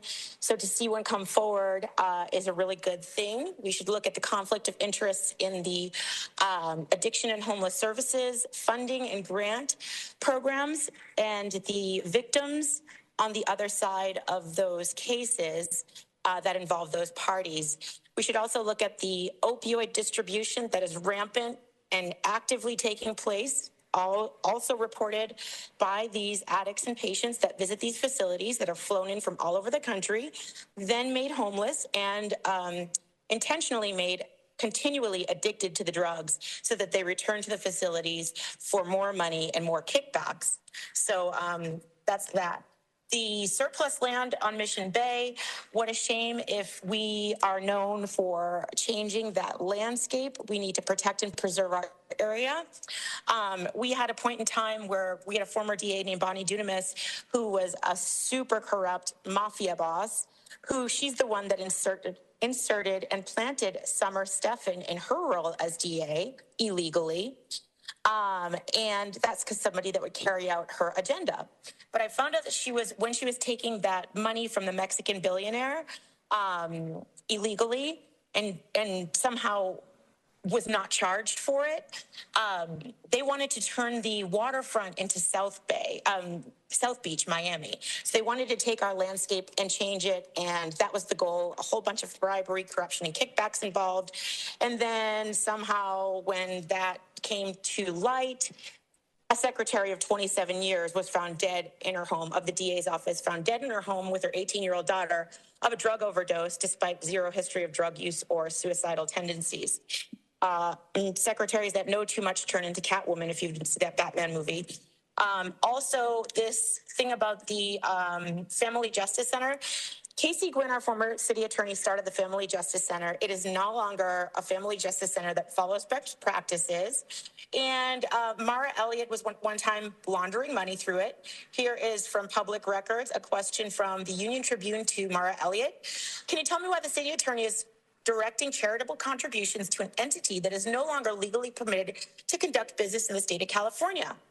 I went to the Family Justice Center after I was strangled and had my head split open and my children were abducted, and they turned me away 3 times. My friend works in the homeless services industry, and they don't help them. They just give them materials. It's a money laundering facility. That $312 should be tracked. Your time has concluded. 8813, if you can please unmute and let me know which item or items you wish to speak to. Hi, Consuelo here. So I think I'm going to speak on definitely the conflicts of interest and just touch base on a bit of all of them. Well, my message will. Please identify the numbers and please be sure you're speaking on all of the items. I'm sorry, I don't have the numbers right in front of me, but I believe I can talk on them. But like I said, I'm going to touch base on each one of them. But you know So the what my subject matters message for is- each one of them? To be sure, I need you to be speaking well, on let's the just say, items. how about conflicts of interest? Okay. Okay, let's just thank say you. I'll be Please proceed. speaking on conflicts of interest. Okay, thank you. So let's see, that in itself is, gosh, you can speak for hours on that, eh? So the conflicts of interest within our city and our county is disgusting, and the fact that the majority of the county have no clue where their money is going and who it's benefiting is a real shame. And what are the other items? I can't name the number, but as far as the people getting help, I mean, that's what all your items are always about, right? People getting help, and you guys pretend like you guys are helping, but you're really not. Again, there's no real intention of curing anybody, healing anybody, helping anyone. It's just like it's kind of like Big Pharma. A patient cured is revenue loss. You know what I'm saying? So there's really never an intention to help a person entirely. I mean, you'll Your have a time few. has concluded. Zoom user, if you can please unmute and let me know which item or items you wish to speak to. Henry here, thank you. I'd like to speak to 50, 100, 101, and 502. Thank you. Please proceed. Now, on the 502, I would say only victim money going to American citizens. No illegal aliens or green card guys, only American citizens. You need to put that into a lot of things. And on the 100, the conflict of interest thing. Now, when you guys are cutting budget cuts like crazy, and the mayor doesn't let you guys investigate the books and says you can't have them, you should call the FBI on that or call the DOJ, because that's total fraud. He doesn't let you look at the paperwork. Come on, it's FBI day. This is time to call the FBI on the mayor. And then on the land grab, even on these other comment items, the consent agendas are very dangerous. You guys always try to blow things through the consent agenda items. That's one of the most dangerous votes that you guys have. So we got to, and each district, there's 9 districts. We have over 900 leases that nobody knows where even the money's collected yet. How far are they behind? So, and then even the trash thing, you find out there's 2,500 guys we're picking up trash for that should have been paying all along. They're private businesses. We're doing their trash for them. Look at, we didn't even know about that for decades. We've been picking up guys' trash and they're not even paying for it. Everything in the city is just like that. So we forget the software. Just get a yellow pad. Each guy in each council member, who are the leases? Who are they? What are their names? Are they current? How much is the rent? And publish it on the website, each particular business. There's 100 in my district. I wonder if they're paying. Oh, we're going to cut the library fees because we don't collect the rent. It's crazy. You don't need a computer. You need one guy, write the guy's name down, give us the money. Otherwise, you're out. And you have to have leases every 2 years at the maximum. Every year, everything else in the real world is 1 year lease. All those high-rise buildings, it's a 1 year lease, 1 year lease. You don't let guys live there for 4 years without having a lease or not paying and just ignore it. You know, that's what the city's doing. They're just ignoring the payments. 15-year lease, that one lady was saying, one of her ranches hasn't been renewed in 15 years, the same rate. What's that, $100 a month instead of like $5,000 a month? You know, it's ridiculous. It's a clown show. Instead of having a council meeting, let's call it the clown show meeting. It's a clown show. Your time is concluded. Madison, if you can please unmute. Let me know which item or items you wish to speak to. And Kathleen Lippett is our last caller. Hi, I'd like to talk to S502. Please proceed. You'll have 1 minute. Okay. So I'd like to express my support for item S502 and the acceptance of funding for the San Diego Family Justice Center. As a mother and community member, I am deeply grateful for programs that support victims of domestic violence, abuse, and trauma. The Family Justice Center provides a critical, centralized place where individuals and families can access safety planning, legal assistance, and emotional support all in one location. That kind of coordinated care can be life-changing. And importantly, when we support families in crisis and create safer, more stable home environments, we are also helping prevent teen drug use and other risky behaviors before they begin. This $300,000 grant from California Governor's Office of Emergency Services comes at no cost to the city, yet it strengthens a resource that serves residents across all districts. This is a meaningful and responsible investment in public safety and community well-being. Supporting victims and strengthening families protects individuals, builds healthier generations. Thank you for that concluding comment. Kathleen Lippett, please unmute and let me know which item or items you wish to speak to. Your final speaker. Thank you. Items 100 and 102, conflicts of interest. My name is Kathleen Lippett. Thank you for letting me speak. Conflicts of interest should not be negotiable. Had the city looked at the Sweetheart lease that was granted to a former city employee for the Glider Port, a public park where the leasee was getting millions in revenues and the lease was never updated to reflect its true value. Item 2, surplus lands. Ostensibly, it's just a, quote, narrow exemption from the 1962 Surplus Land Act, where Mission Bay was voted on by 2/3 vote of qualified electors in perpetuity. That term, in perpetuity, should be self-explanatory. The La Jolla Cove is another case where Ellen Browning Scripps donated that land for children's pool, not for seals. Thank you for letting me speak. Thank you. That does conclude public comment on the consent items. All right, thank you, City Clerk. So I'll turn it over to council colleagues for questions, comments, entertain a motion, and we'll start with Council Member Campbell. Thank you so much, Council President. I would like to move the consent items, and I would like to speak on item 101. This is the resolution in support of AB 2525, surplus lands, Mission Bay Park. It is important that our city support AB 2525, surplus lands in Mission Bay Park.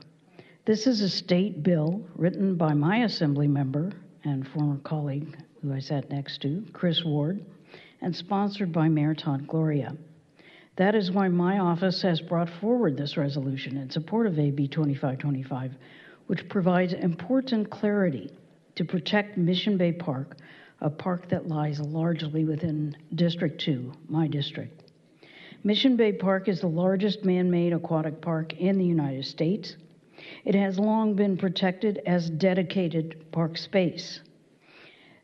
There are several items that protect it: the state tidelands law, the city charter, the Mission Bay Park master plan, the voter-approved measures, all make clear that this land must remain devoted as park space and that residential development is not allowed here. While the Surplus Land Act plays an important role in addressing California's housing needs, its requirements simply do not fit in with places like Mission Bay Park, where housing is prohibited. AB 2525 provides the clarity that land within Mission Bay Park should not be subject to the Surplus Land Act, and that Mission Bay Park must remain a protected park for future generations. And now I call on our state assembly members and senators to support this bill and get it to the governor's desk for signature. More specifically, I urge the Assembly's local government committee, which is meeting, I believe, tomorrow, to pass this bill through their committee at tomorrow's meeting. Supporting this bill means respecting the will of San Diego voters who have repeatedly chosen to safeguard the park and the other multiple measures that are in law that protect the park. Thank you, Council President. All right, thank you, Councilmember Campbell. So we do have a motion by Councilmember Campbell to move the consent items. We'll go next to Councilmember Von Wilpert. Thank you. I'm happy to second the motion, and thank you to Dr. Jen for your leadership. We know we heard at CNS committee about Mission Bay, and thank you to Chris Ward for his leadership as well in protecting that vital land and space, and also congratulations to the Family Justice Center, your safe place. Thank you for all the incredible work you're doing every day, and we're very glad to see this grant coming in. So I'll second the motion. All right, thank you. We have a motion by Councilmember Campbell, second by Councilmember Von Wilpert. We'll go next to Councilmember Campillo. Thank you, Council President, and I want to thank Councilmember Campbell for bringing the item to committee and her work on that, as well as Assemblymember Ward for championing it at the state level. It was also included in our city's state legislative lobbying package heard at ED&IR and by the whole council. As it's been said, Mission Bay is unique and irreplaceable as a public resource and should be accessible and protected for generations to come. The reason it is so important to have this bill pass is because of the inherent linguistic conflict within the Surplus Lands Act that suggests that we have to make a good faith negotiation for housing on a piece of land that our voters and our Mission Bay Master Plan says there won't be housing. So this is a really necessary piece of legislation as well. I want to thank former Councilmember Donna Fry for her continued advocacy and leadership on this, and I will be in support. Thank you, Council President. All right, thank you, Councilmember Campillo. Seeing no one else in the lights, I'll offer just one comment as well, enjoying everyone and thanking Councilmember Campbell for bringing the resolution on AB 2525. One of the criticisms we all forget is that it's difficult for the public to understand what we're doing and how we're doing it. It's a continuing challenge to communicate more clearly. The Surplus Lands Act, I think, is often misunderstood, but this Assembly bill is incredibly important because it does create the backstop that prevents Sacramento laws from overriding what the voters of San Diego have done both in the charter as well as the votes that created the Mission Bay master plan going forward.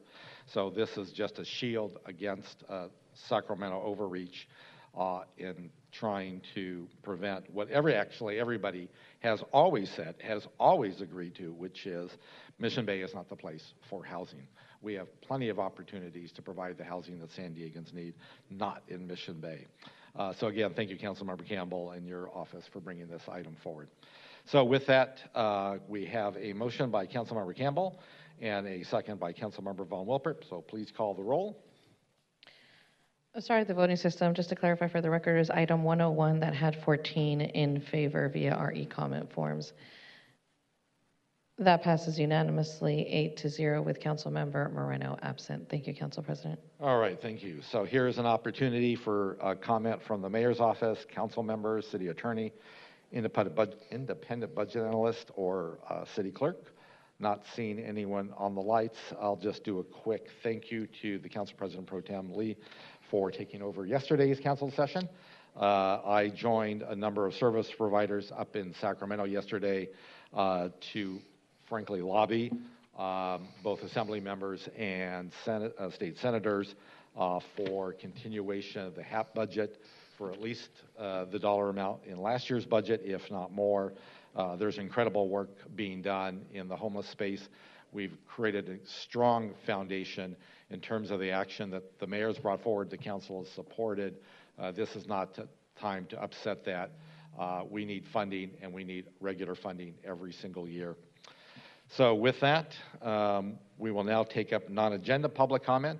Council members respect and appreciate the public's input and are fully committed to protecting every participant's free speech rights at council and committee meetings. Clerk, with that, please proceed with non-agenda public comment. Thank you, Council President. Per Rule 2.7, non-agenda public comment is an opportunity for members of the public to comment on items that are not on the agenda, but within the subject matter jurisdiction of the City Council.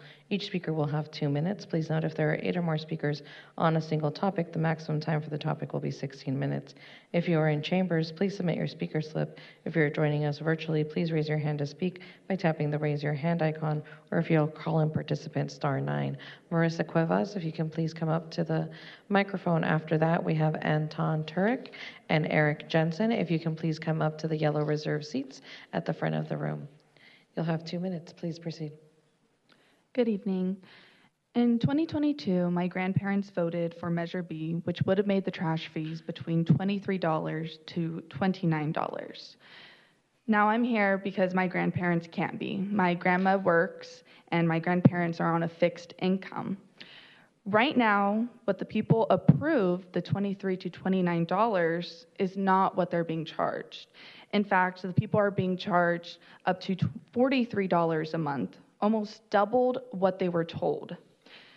Like I said, my grandparents are on a fixed income. This is something they have to account for and consider when they're dealing with their personal budget and their own finances. The extra cost is a real concern for the people of this city.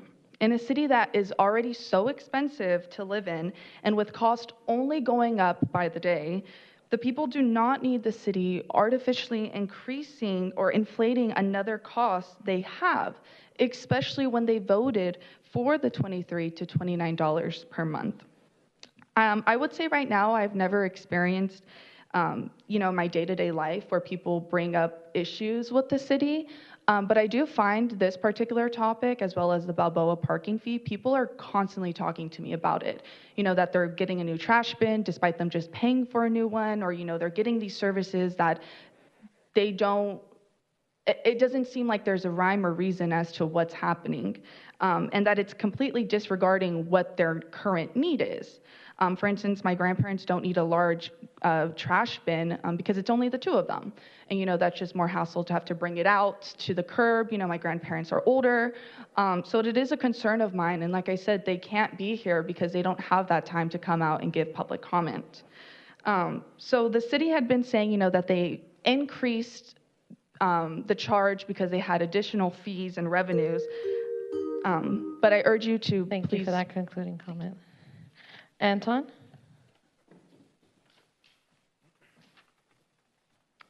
Good afternoon. President Kennedy once said that an error does not become a mistake until you refuse to correct it. I like this quote because we all make errors sometimes in our day-to-day lives. Sometimes you leave your keys at home, sometimes you forget to put your laundry in the dryer, and sometimes you forget to, you tell the voters of San Diego that if Measure B passes, the new trash fee would be somewhere between $23 and $29 per month, when in reality you charge them closer to $43 per month. The cost of collecting trash is projected to increase over the next 4 years, even though the number of customers actually decreased. The initial cost of service was projected to be $70 million, and somehow this number shot up to $140 million. These numbers simply do not add up. Just last week, Judge Oliver said that these projections, quote, appear mathematically counterintuitive and raise a triable issue of fact that the projections may be based on faulty assumptions rather than actual costs. These increased fees lose on paper. We have all seen what's been going on with the parking at Balboa Park, and this trash fee is unfortunately just another symptom of the city's mismanagement of the budget. You're in the middle of drafting the budget right now. You have a real chance here to correct an error before it becomes a mistake and more money and more time gets wasted. The people of San Diego voted for $23 to $29, and they would be happy with $23 to $29. Thank you. Thank you. Next, we have Eric Jensen. Hello, Council. I'm here to speak about the trash fee because at this point, this is about more than sanitation. It's about trust. After San Diego voters accepted the Measure B trash fee, the city's numbers came back far higher than the public had been led to expect. What was presented as roughly $23 to $29 per month became fees as high as $43.60 per month. These fees are expected to continue to rise, quickly growing to a monthly fee that exceeds twice as much as what voters agreed to pay. And now a court has said that there are serious questions about how the city arrived at these figures, serious enough for a lawsuit to go to trial. The court pointed to a basic problem. How can the city project fewer households receiving trash service, yet still project costs so much higher than what voters were led to expect? The court said, quote, this disconnect creates a fundamental analytical problem. San Diegans are hearing all of this in the context of everything else they've already been asked to absorb. Budget shortfalls, rising fees, higher parking costs, and growing financial pressure. Residents understand that the city faces financial challenges, but they should not be asked to carry the burden of mistakes, poor planning, or financial decisions that they did not make. The city of San Diego cannot afford to keep losing the public's trust this way.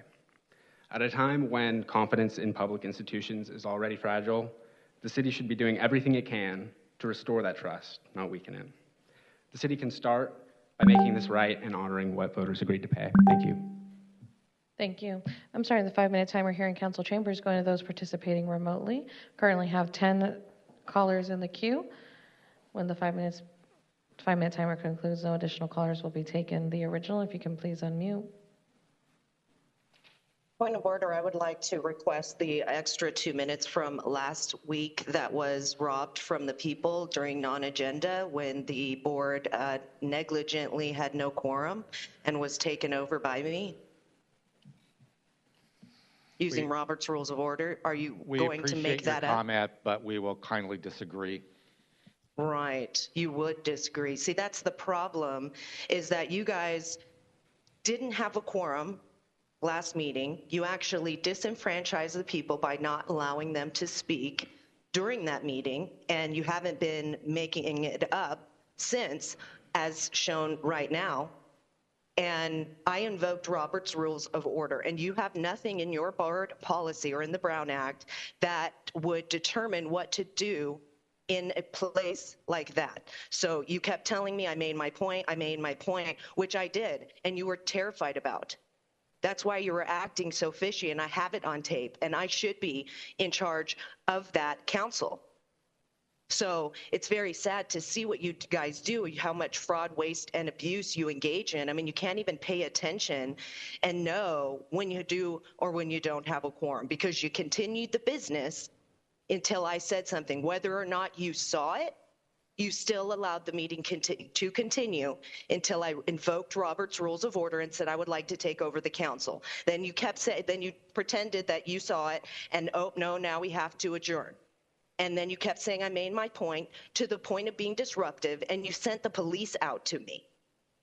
That's how scared you were about what I did, because every look on your guys' face was terrified, because you know what I did was legit. And outside of that, you know that you disenfranchised all of the people that were waiting to speak, because you guys can't be there to do your job. But what you can do is get money. You're always good at that. But when it has anything to do with the people or holding true to what is actually happening, which is me taking over that council, you tried to bury it under the rug, just like everything else that you guys do. Barbara Gordon, you're our next speaker. If you can please unmute. Good afternoon. I am a public health advocate. With so many needs in the city and with the budget shortage, I respectfully request the city to not implement the Cannabis Social Equity Program. This program is not sustainable long-term without impacting the already strained city resources. San Diego already has 38 marijuana businesses. Why are we looking to expand the number of businesses, which will be a burden to marginalized communities in the name of social equity? As the city struggles with homelessness, many peer-reviewed studies show that marijuana use contributes to drug abuse and addiction, which is the leading cause of homelessness. The latest national survey on drug use and health estimates 32% of the 62 million past marijuana users 12 years and older in America have cannabis use disorder. The profit-driven marijuana industry continues to produce and promote stronger products that are addicting millions and disrupting their lives. Published in the Journal of American Medical Association's Health Forum, said marijuana use is linked to the doubling risk of psychotic and bipolar disorder. I urge this council to not prioritize this industry over the many needs of the city. Your focus and responsibility are public health and safety, not advocating for more marijuana businesses in the city. Thank you for letting me speak. Our next speaker is Becky Rapp. Please unmute. Good afternoon. My name is Becky Rapp, and I'm here today to raise concerns regarding the proposed socially equitable cannabis program and what appears to be a looming financial disaster for the city if it's implemented. We need to look honestly at the city's existing framework. San Diego has already issued dozens of permits, yet a significant number of those operators have never opened their doors. That's not a sign of a healthy system, and it's more of a warning that something isn't working out. The reality is that opening a marijuana business in San Diego is extremely difficult and expensive. Between permitting costs, regulatory compliance, real estate, security, and ongoing taxes, many operators simply cannot make the numbers work. Even well-funded applicants struggle to get to opening day. So why are we proposing to add more permits when the current system is already struggling? Tomorrow, the mayor's budget will be released, and it will reflect the priorities of this governing body. After the very concerning conversations just yesterday surrounding lease agreements and financial obligations, the document will be especially telling of the mayor's priorities. There's no denying that permitting marijuana businesses have become costly for the city. Staff time, administrative overhead, program development, enforcement, and potential subsidies that all come at a cost. So I urge this council to pause this effort and direct staff to provide a full financial and operational analysis, including the performance of existing marijuana businesses. Thank you. Next is Madison, if you can please unmute. Hi, thank you for the opportunity to speak again today. I just wanted to briefly follow up on the issue of THC and road safety. because it highlights a serious gap we cannot ignore. Even with growing concerns about marijuana impaired driving, we still do not have a reliable, widely accepted way to measure real-time impairment on the roadside. A recent federally funded study is now working toward a THC breathalyzer, but it's still in early stages, more of a proof of concept and not something law enforcement can depend on yet. At the same time, federal agencies acknowledge that THC levels don't clearly correlate with impairment like alcohol does. So we are expanding access to a substance that impairs reaction time and judgment without having the tools to consistently detect or deter impaired driving. That is a public safety risk. More storefronts would mean increased normalization, increased use, and inevitably more drivers on the road under the influence, especially in a city as large and car-dependent as San Diego. It's irresponsible to continue promoting the sale of mind-altering drugs when they have real-world consequences for the majority of people who choose not to use them. The impairment is clearly real and has had plenty of research proving it makes drivers unsafe. If we cannot even reliably measure the level of impairment, we cannot effectively enforce against it, and that puts every family on the road at greater risk. I urge you to pause and reconsider any expansion with the SEED program that moves faster than our ability to protect public safety.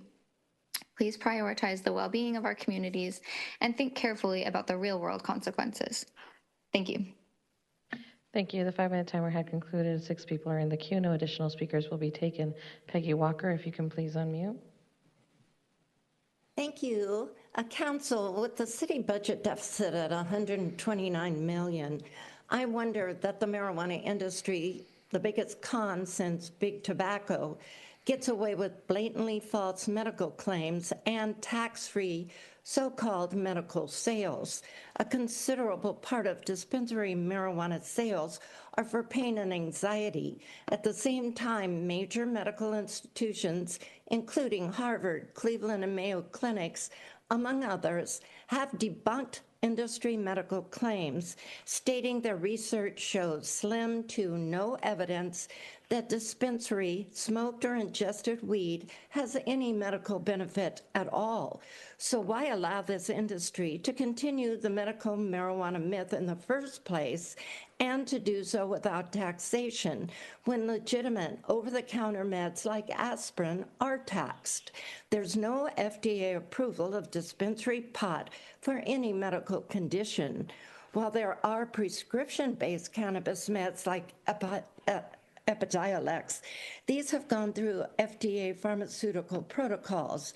They do not cause a high and should never be conflated with dispensary pot. The fact is, the moniker medical marijuana is a political feint that's allowed the industry to boost sales and achieve widespread commercialization. I know a medical card holder who was given, quote, medical marijuana for anxiety caused by driving while high. This is insanity. Consider that alcohol and tobacco are used, if unwisely, for anxiety too, but are taxed.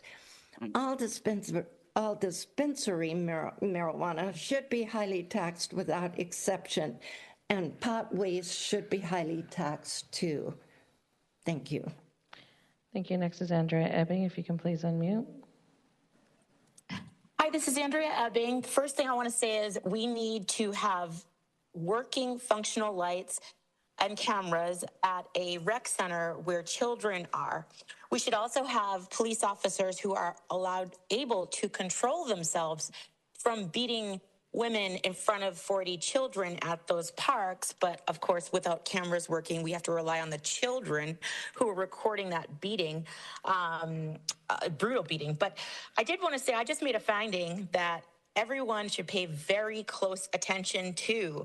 There is a site called transparentcalifornia.com that gives financial information off the tax records of city and county employees, and everybody's concerned about the trash fees.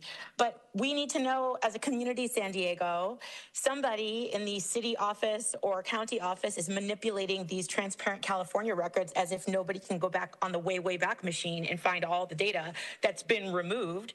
But Kenneth A. Biggers, District Refuse Collection Supervisor, is one of the 103 city employees that I found to have zero regular pay. That's zero salary. However, he has $146,000 in other pay.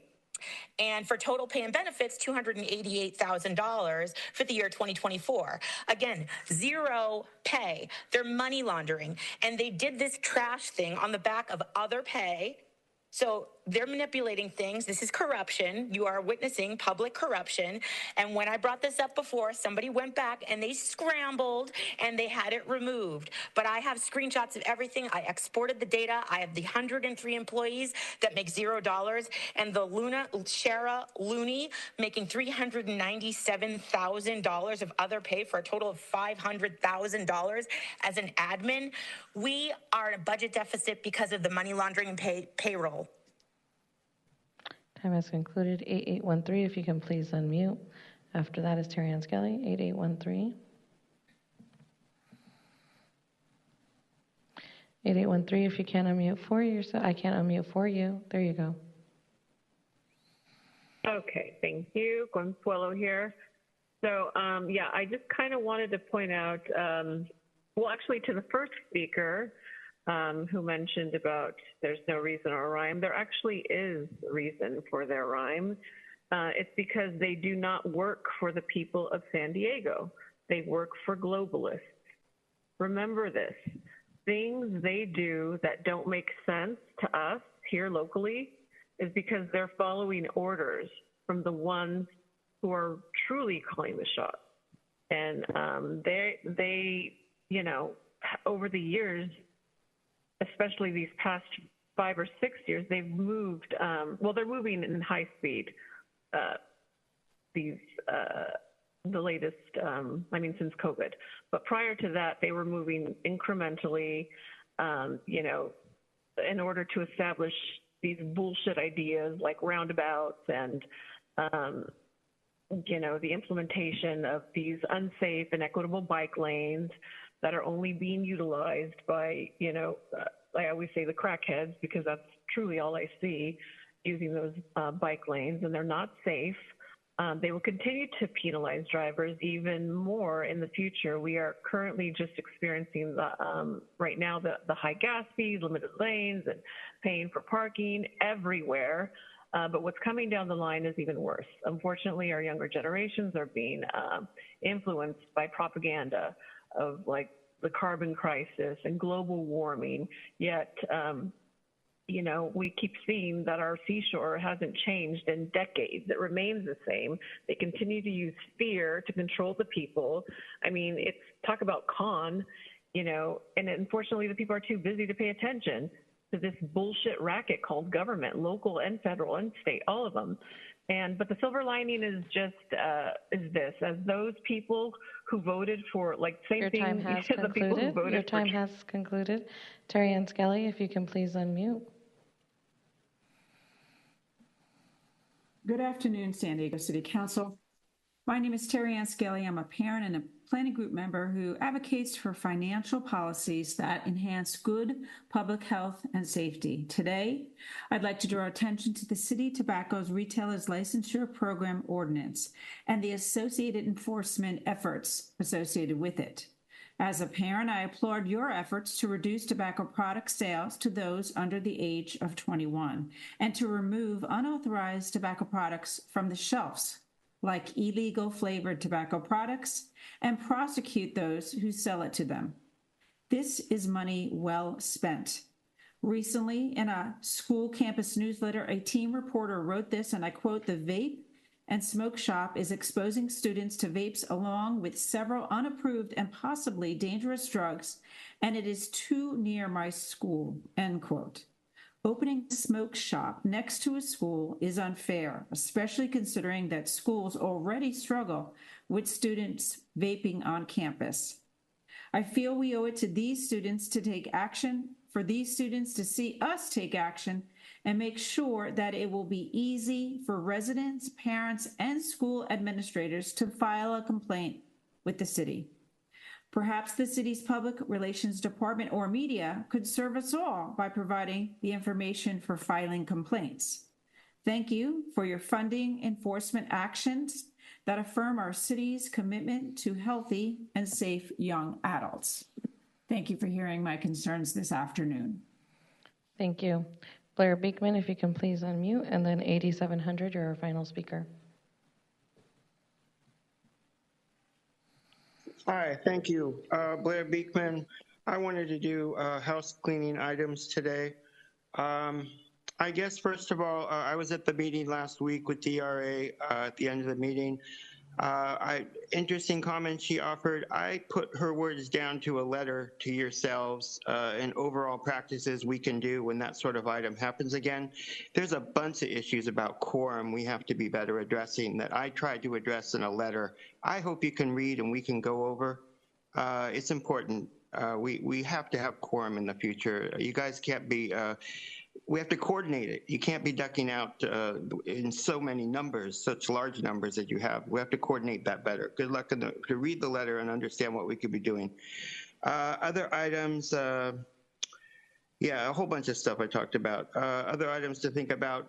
The PAB had a really interesting monthly meeting last week, Thursday, that I hope you can review. Some of the items talked about today, just basic stuff on internal housekeeping stuff for your accounting issues, they talked about. It was a really interesting session, and I think it set a good course what to expect and how we could be working in 2026 towards best practices of tech accountability. So I really invite yourselves to review that meeting and get a sense of what's really the questions being asked by community, what's being worked on.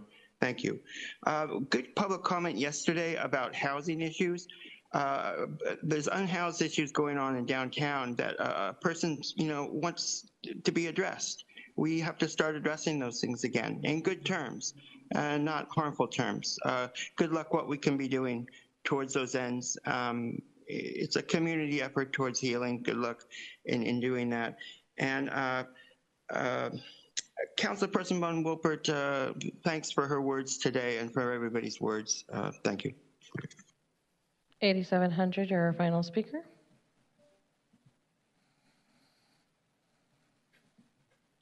Thank you, City Clerk Fuentes. Joy Senyata.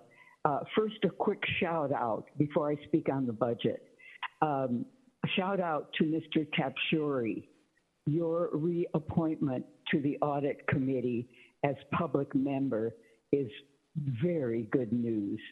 Thank you to everyone involved in that. Okay, on the budget, easy to do my favorite likes. Not so easy to do what I'm willing to cut. I find it's not easy, recuts, because I am not in a position as a public to see the necessary big picture. I thought I understood core services, and then I learned of mandated core services. Dear public, take a look at that if you need to. Mandated core services. That is part of the detailed big picture I'm not seeing now. So I am keeping it simple now, dear public and everyone else. Each day that I am involved with our city government, I look for opportunities where I can get better at what I do. And where our city, I also look where our city leaders and staff can also get better at what they do. That's called getting better together. One people, one family. Remember, I added one family. I love that. One San Diego. Love to all. Thank you. That does conclude non-agenda public comment for this meeting. If you raise your hand after the 5-minute timer, you can submit your comments to cityclerk@sandiego.gov and they will be distributed. Thank you, Council President. All right, thank you, City Clerk. With that, we will now adjourn for the noon recess and reconvene open session at 2 p.m. or shortly thereafter.